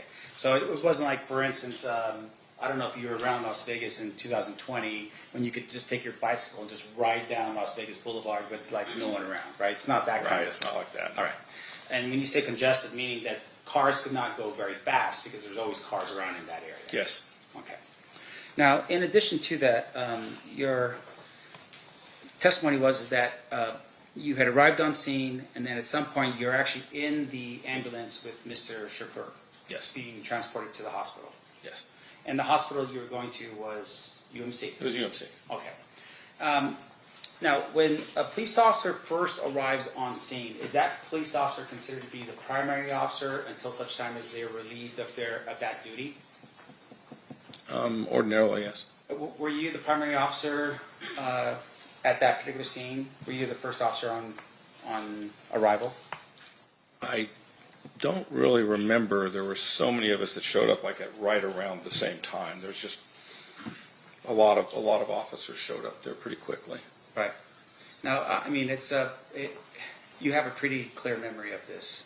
Did you review any records or have any meetings with the district attorney's office prior to your testimony here today? Yes, I did. I reviewed the records. Okay. And once again, you do that so it'll help you refresh your recollection as to what occurred 30 years ago. Yes. Okay.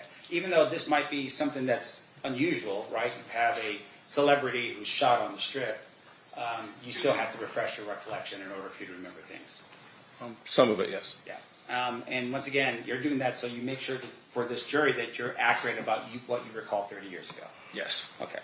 Now, in addition to that, you were shown a map, and I'm going to show you again here. This is State's Exhibit number 1. See this? Yes. Okay, can you tell me, this map, do you know if this map was the actual map in 1996 of the Las Vegas area? No.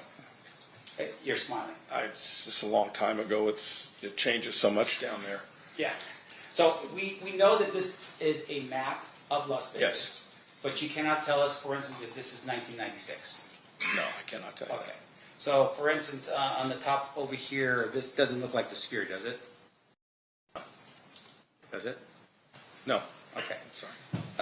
And then down over here, does this look like T-Mobile or anything like that, as far as you can tell? No. Okay.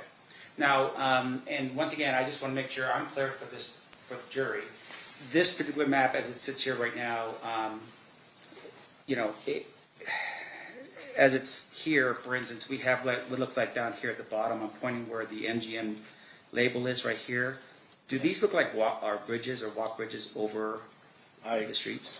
I can't really tell. Let me just scroll here real quick. Does that help you? Yeah, they do look like walkways. And fair to say that those walk bridges in 1996, people were still walking on the streets, crossing like pedestrian crosswalks, right?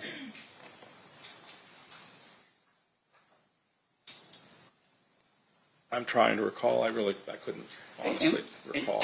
Yeah, I remember them taking the crosswalks out and putting those walkways in. Right. I remember when they did that, but I don't remember the year they did it. And once again, I'm not trying to. It's not a catch-a moment. No, I I'm not trying understand. to get you in Yeah, I trouble. understand what you're saying.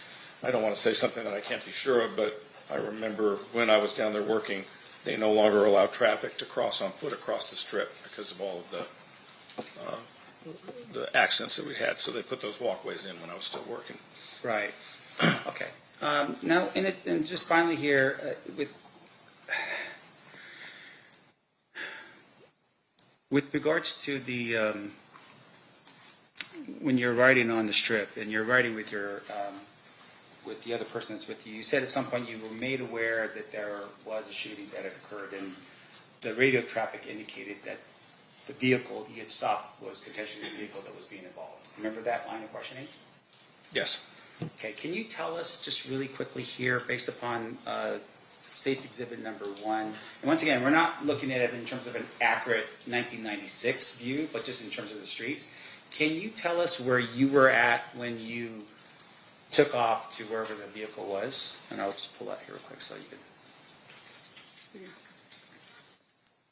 Thank you. Sure. I couldn't really tell you where we were because my memory serves me, it was called out right around the same time as we were rolling up on that vehicle. Okay. There was shots fired call and vehicles involved, and then we rolled up and saw that vehicle in the middle of Harmon, And on the boulevard. And when you rolled up and you saw the vehicle, can you tell us other vehicles that were behind that vehicle? Were there any other, like vehicles in an entourage behind the black vehicle? There were several vehicles stopped all over the strip. It was cluttered with cars, so I couldn't tell you if they were with them or not. Sure. Did other police officers aid in terms of securing the scene and making sure that anything of evidentiary value was going to be kept in that area? Yes. Because I would imagine it wasn't just you by yourself. Your Right. partner, other officers arriving on scene would have started to help as a team. Yes, do sir. some things. Okay. I have no further questions. Thank you. Any redirect examination, Mr. DiGiacomo? No, Your Honor. Ladies and gentlemen of the jury, do you have any questions for this witness? If you do, please raise your hand and I'll walk you through the process. Seeing no hands, thank you so much for being with us, Mr. Dale. You are excused. Thank you. State may call their next witness. Yes, Your Honor. State calls Ingrid Stokes.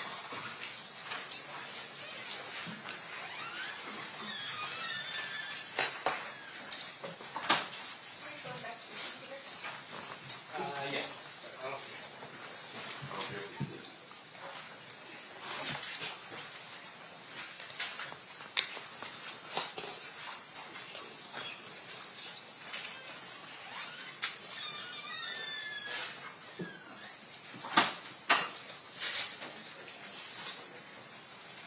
You do solemnly swear the testimony you're about to give in this action shall be the truth, the whole truth, and nothing but the truth, so help you God? Yes.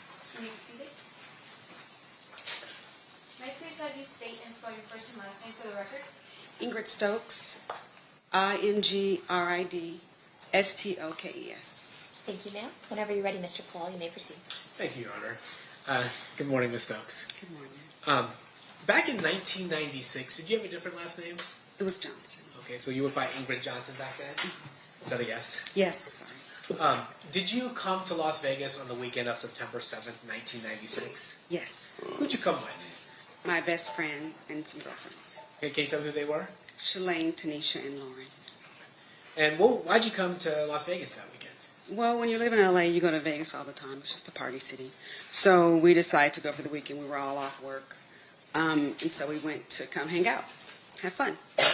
And were you aware, and well, first let me take a step back. So you guys were living in LA at the time? Yes. What part of LA? I may have been living at my dad's, which is Carson. Okay. And then and you came out for the purposes to party. Were you aware that there was a Mike Tyson fight that weekend? Yes, that's one of the reasons. There was always a Mike Tyson fight. But we were coming because my friend knew one of the managers or coaches, I forget what they're called, and we had planned on going to the fight. Did you end up going to the fight? No. What happened? Women in the bathroom, 4 women in the bathroom did not work. We took too long. We missed Yeah. the fight completely. And so, where were you staying that night? I believe we were at the Lexor, or the Rio, but I think it was the Lexor. Okay. And then, did you ever actually make it to the MGM where the fight was? We made it to the let out, is what I call it, because the fight was already over, so everyone was kind of hanging out. So we went to see what was going on for the night. And did you hang out there for a while? I don't remember, but it would have been enough time to run into a few friends and say hello and hang out, and maybe a drink or two, maybe. So, what did you do after hanging out at the MGM Grand? Well, we had met one of my friends, and they had mentioned there was somewhere they were going to go. So we decided, okay, we'll go there first and see what's happening before we decide, where we're going to end the night. So we all got back in our car, the rented car we took from LA, and drove. And do you recall what kind of car that was? It was a convertible Supreme. And did all four of you go into the car? Yes, all four of us were in the car. And what happened once you guys started driving? That's a loaded question. A lot happened. We got in the car. I believe we left the MGM parking lot, and then we went to the main street, Las Vegas Boulevard, I guess.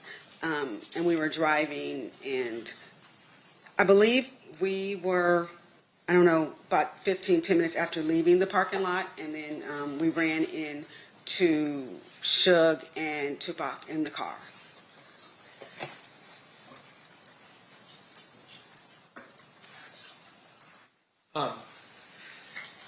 And when you say you ran into them, what'd that look like? Well, we were driving, hanging out in a convertible, and my girlfriend Lauren at the time, she knew Suge, and she told us, "Hey, there's Suge. Pull up next to him. I'm going to ask them what they're doing."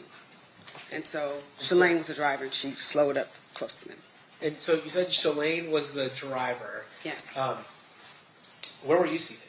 I was a passenger in front. In the front passenger? So Shalane's driving, you're in the front passenger, and the other two women are in the back seat? Yeah, Tanisha's behind me, and then Lauren is behind the driver. After all these years, you still remember that, huh? Well, yeah. Some things you don't forget. That one. And so then when you start driving, when you see Suge and your friend starts talking to Suge, what happens? They were talking, and she was like, "What's going on? What's happening?" We look over, and then we pull up to the car, and we kind of nod or say hello, that kind of thing. But we were in our own little world. While she was talking to him, he said, "Hey, we're all going to the club. Why don't you follow us? Get behind us. You can go with us." And so that was decided. We'll go there first and see what's happening before we go anywhere else. So do you follow, do you remember who's driving and who's in the passenger side? Suge was driving, and Tupac was in the passenger seat. All right. I believe States Exhibit 3 has already been admitted. We're going to publish that. Is this kind of the way they looked that night? Yeah, that was just like this. And so, you decided to follow Suge and Tupac to the club? Mm-hmm. Is that a yes? Yes, I'm so sorry, yes. That's okay. And so, do you recall the name of that club? It was an area code, so I remember it was 662 or 702, but now I know it's 662. Okay. And then what did you do? Did you guys start driving over to Club 662? We got behind them, and we start driving down the Las Vegas Strip. And it was weird because there was a car behind us, and they kept going around us trying to get in front of us. It happened quite often. It was really annoying. We didn't understand what was going on. And then at one point, we were getting ready to turn to go on the main street. I guess Flamingo was on, or Flamingo, I think is what it's called. When we turned that way, I was like, what the heck's going on? People keep getting in front of us. I know how to get to the club. Let's figure out our own way. I can drive, and we can meet them up there.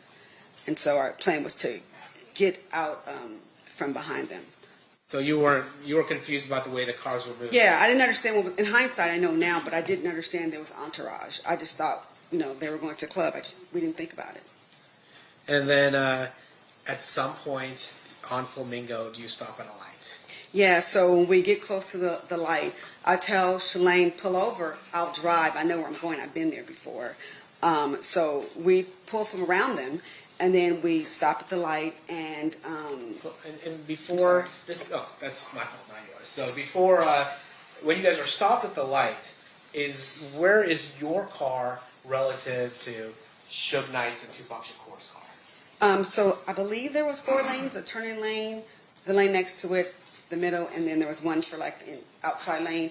So they were on the 3rd lane, I believe, and when we got off the lane behind them, we got out and we went past, and I think we were a car or 2 on the 2nd lane from the light.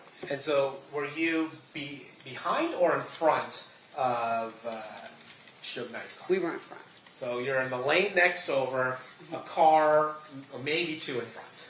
Yeah, exactly. Then, while you're waiting at that light, does anything happen? Well, me and Shalane were going to change seats. I was going to drive. I'm the more aggressive driver, and after what, she was nervous with them coming back in front of us so much.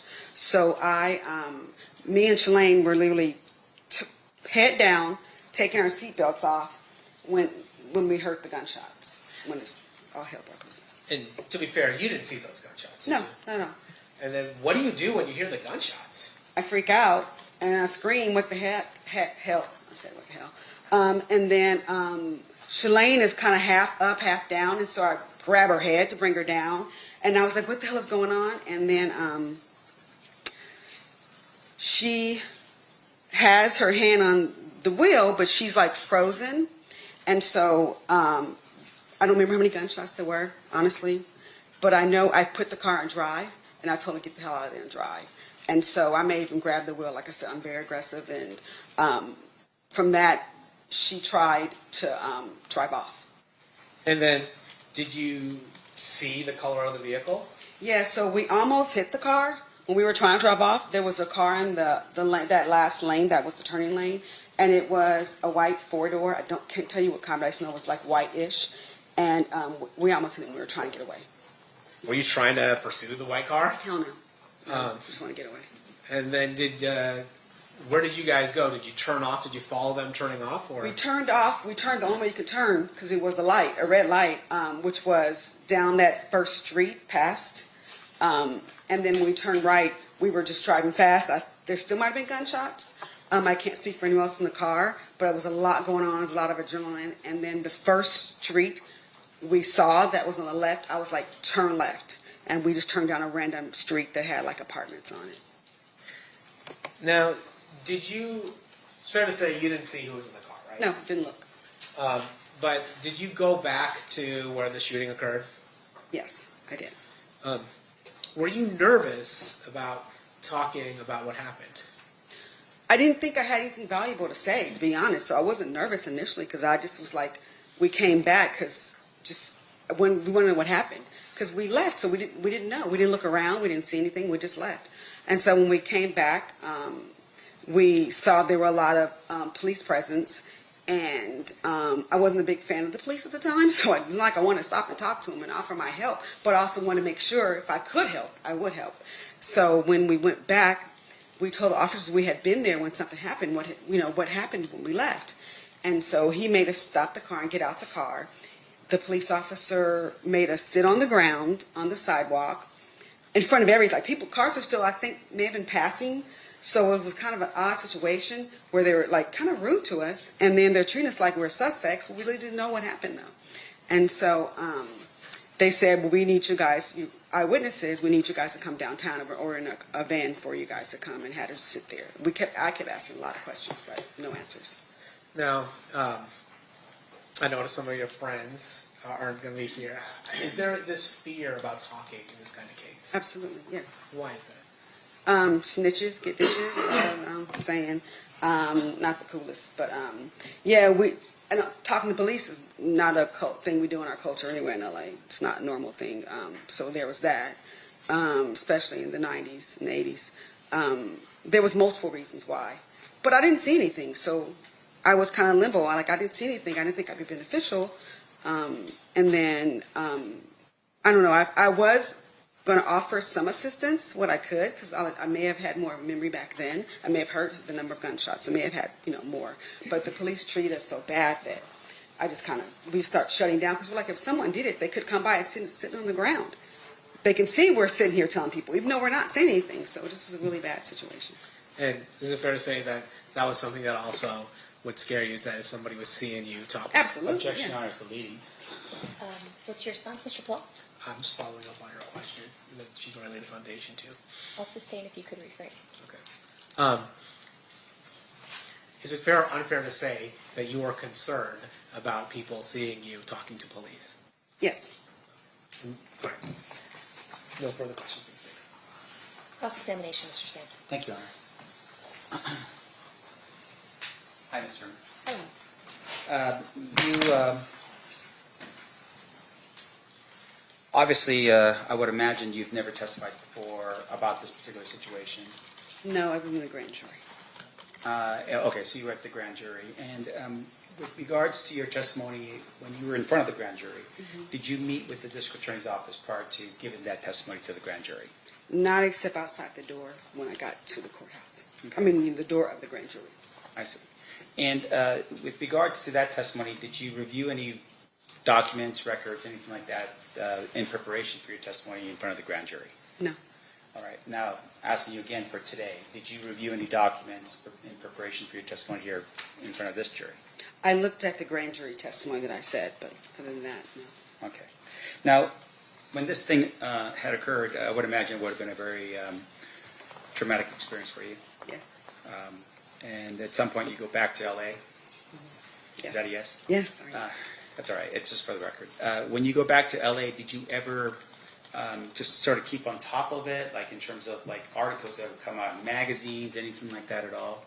No, we didn't talk about that night for decades. We just didn't talk about it. Okay.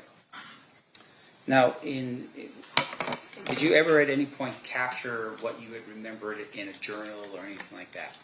I did a documentary, a couple of documentaries. Yes, years, like 20 years later. I see. And in preparation for those documentaries, what did you use to refresh your recollection back then? Talk to my girlfriend. I mean, more talk and try to remember pieces that I could. Right. And your girlfriend was also present in the Sebring when it happened? Yes, as well? she was driving. I see. That is right. Now, just to describe us a little bit that night, you're driving in a convertible Sebring. Yes. And I'd assume that the top was probably down. The top was down. Yes. Okay. And the weather that night, was it raining? No. Can you describe for the jury what the weather was like that night? It was Vegas in September. It probably, I mean, I'd be guessing, but I know what it wasn't. It wasn't raining. It could have been a cloud in the sky, but I wouldn't remember that. Was I just it know cold? it wasn't bad. Yeah. No, I didn't. We didn't have any jackets. We had designer clothes. That's why I was mad. I had to sit on the curb. But no, it was a nice, cool evening. So I would probably say in the 80s, 70s, 80s. I have no idea. All right. But obviously, among the four girls, no jackets or anything that would indicate that it was cold that night. Yes, no. Now, in addition to that, your testimony was that you had pulled up alongside Suge Knight's vehicle at some point. Yes. Now, I noticed that you weren't given a map. Did you ever have an opportunity to kind of envision exactly where this had occurred? I didn't forget that part. Okay. If I were to show you a map, would you be able to point out for Yes. us exactly? Much as I can, yes, absolutely. Sure. I'm going to show you what's been marked in there. This State's Exhibit number 1.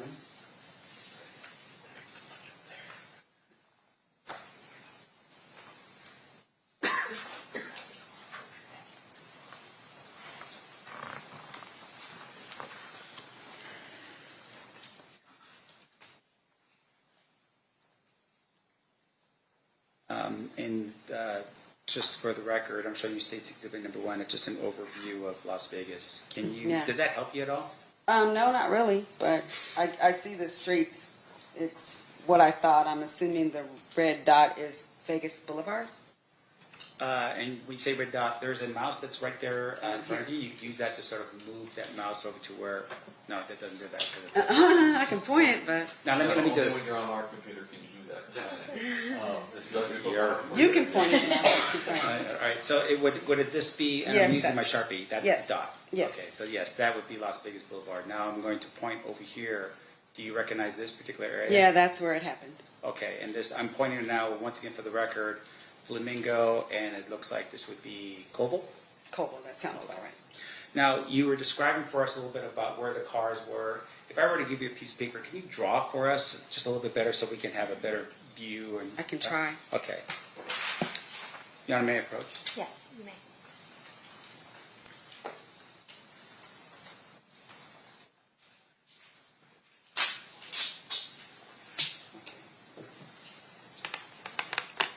And what am I drawing exactly again? If you can draw for us where, on that night, where Koval was. And just for the record, you're writing Koval, is it for the horizontal line or the vertical line? It is the horizontal line. Okay, so that's Koval. And then can you draw for us where Suge's vehicle was when you pulled up to it? Well, we were behind it. Okay. So It would have been, I'm just going to make lanes and like, don't quote me, I could be off by one, of course. So I'll say this was Shug and we were behind, so this was, I'm going to put I for me. And then we moved and went right here, so this is where we end up parking. I'm not parking, but stopping at the red light. That's fine. And just for the record, you have made a mark that looks like an S, and I would assume that would be for Shug's vehicle. Yes. And then there's another I, it looks like right there, and that would be for your vehicle. Yes. And then you have an arrow pointing to the next lane over where the I is now at. Yes, that's where it ended. Okay, great. And then when the shots, when you're, I guess, trying to change seats, can you tell us where you were at that particular point? You mean in the car? Or? Well, not in the car, but where the car was. It was here when the shots happened. Okay. And when we were trying to flee, we were trying to get in this lane to go around to get the turn. I see. And that's what we ended up doing eventually. I see. So when the shots were fired, you were still in that I. The I, yes. And then you pulled off onto Cole. Yes. Okay. Now this area right here, what is this? What street is that? What do you mean? This Flamingo? No, is this Flamingo, I'm assuming? I'm guessing. Like I said, I'm bad at direction on places I still go today. That's right. And then here was like a gas station or something right there. And then here was where we turned off right, which is where that first left was. So I don't know the name of the streets or anything. No problem. I'm going to show this here. Thank you so much, ma'am. I appreciate it. All right. Your Honor, if I could have this marked as defense exhibit, opposed defense exhibit A, Any objection? No, Your Honor. and move for admission. Any objection to its admission? No, Your Honor. All right, so admitted. Did you want to publish? I would like to publish it. Okay, feel free. Thank you. Now, I've shown you what's been marked and admitted now as defense exhibit A.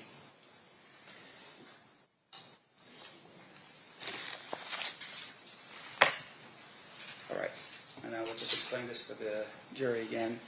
So where you have Coble is actually the street Coble, is that right? Yes. And you have Flamingo, which would be the other street that's going vertical down the defense exhibit A. Yes. And then on the corner, it would be one of the corners. There's a gas station. Yes. Now over here, this S, that would be what you would call a Suge Knight's vehicle. Yes. And you were directly behind that vehicle at some point. Yes. And you pulled up, and that's the arrow pointing up to the next lane over, and that's where you were at, right next to Suge's vehicle. In front of, not next to. That's why it's a little above. I see. So you're slightly in front of Suge's vehicle. Was there another vehicle over here in front of Suge's vehicle? I'm assuming yes, because we weren't at the front of the line. So yes, maybe two. I see. Maybe two vehicles, but presuming that there would be at least a vehicle in front of Suge's vehicle. At least two, I'd say, because there was one in front of me. Okay. And then this lane over here is, what lane is that? That's a small lane that you can turn off. Turning lane? Yeah, it didn't say, but yes. Yeah. And so at some point when the shots were ringing out, you just immediately just gassed the car and made a right-hand turn on Coble. Yeah, into the turning lane. Okay. And your testimony here right now, for instance, is that the top was down, but you didn't see... No, I was looking down because I was initiating changing my seat. So I would thank God I was all face down. Okay. And when you pulled off and you made that right-hand turn, did anyone shoot at you? Probably. I honestly don't know. There was a lot of gunshots. Sure. Did any, after the event had occurred, did you ever observe any bullet holes in your vehicle? There was no bullet holes in my vehicle. Was there any shattered windshield as a result of anything happening on the scene? No. Okay. And then with regards to where you were at, when your testimony was that you were talking to Shug. Shug was saying, "Hey, come to 662." Is that what was happening? Yes. And during that time period, you said, and I want to make sure I'm clear, that while there was a conversation about going over to Shug's place, but it seemed like everyone was sort of talking. Like it was like the girls in the back seat maybe were having a conversation or something like that. No. Lauren was the only one talking to Shug because she's the only one who knew him. I see. So nobody, we were just like, oh, okay, looking like, because it wasn't our conversation. Right. And when that was happening, did any of your people in your vehicle yell out, Tupac, Tupac, anything No. like that? Absolutely not. Oh my gosh, it's Tupac. No. Okay. Now, during that time period, as you're over here behind Suge's vehicle or next to it, did you ever see, can you describe for me what Tupac was doing in the vehicle? When we pulled up on the side of him and she was talking to Suge, he was relaxed, like sitting in the chair, sitting in the passenger seat. And Suge was relaxed talking to Lauren. Nothing, like there was no engagement. Okay, so as you're sitting there and you pull up, Tupac was not hanging out the window and doing something out of the window? Absolutely not, no. Okay. His torso was not sitting on top of the window yelling to his fans, Tupac, Tupac? No, or anything like there was that? no fans around. They were just driving in the car listening to music like we were. All right. And during that time period, when you were here during this time period, there's a red light Yes. preventing you from moving forward. And once again, going back to Defense Exhibit A, there's no green light allowing traffic to move in the direction of Coble. No. Okay, so everyone was stopped at that particular point. Everyone was stopped.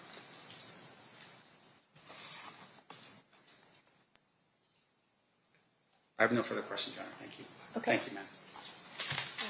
Any redirect? No, Your Honor. Ladies and gentlemen of the jury, any questions for this witness?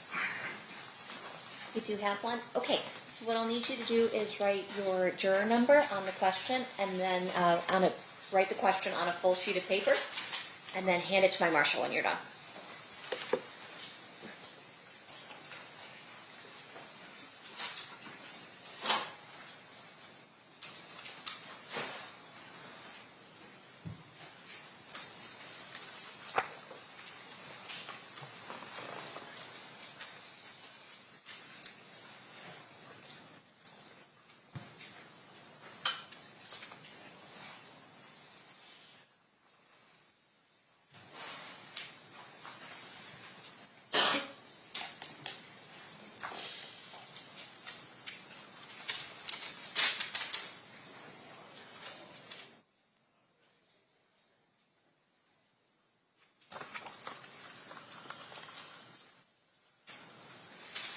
Any questions from anyone else? Okay, perfect. Can I have the party's approach?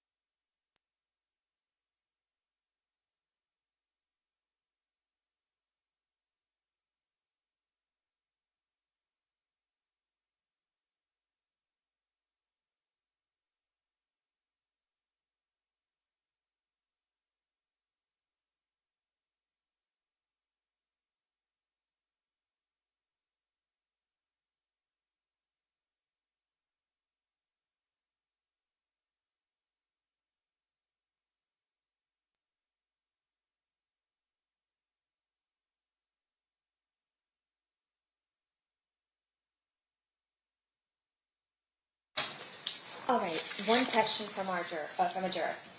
Could you gauge what direction the shots were coming from? No. No? Any follow? Oh, go ahead. Sorry, I'm gonna say it was just You're too okay. it was too chaotic, and you're not, thinking about that, but no. Okay. State, any follow-up based on that question? No, Your Honor. Defense, any follow-up based on that question? No, Your Honor. All right. Thank you. You are excused. That was asked. State, any quick witnesses, or are we prepared to take a lunch break at this time? Lunch break, sir. Okay, sounds good. Ladies and gentlemen, we'll take our lunch break at this time. During the recess, you are admonished not to talk or converse amongst yourselves or with anyone else on any subject connected to the trial, or read, watch, or listen to any report or commentary on the trial of any person connected with this case by any medium of information, including without limitation, newspaper, television, internet, and radio, or form or express any opinion on any subject connected with the trial until the case is submitted to you. We'll have everyone back here, let's say 1:15, so that everybody has enough time to get everything done over the lunch break. We'll see you guys back at that time. Please rise for the jury.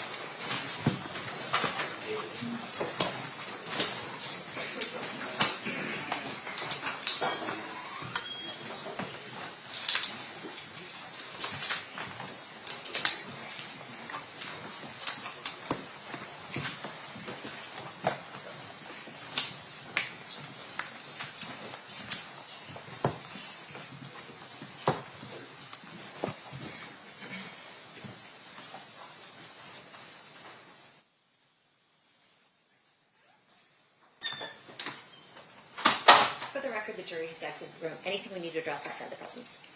Nothing from the state? No. Okay, we'll be in recess. I'll see you guys back right around 1:15. Thank you. If you need any more time, just let us know. It should be. He did indicate that you could go over whenever, and so if you want to go over now, you can get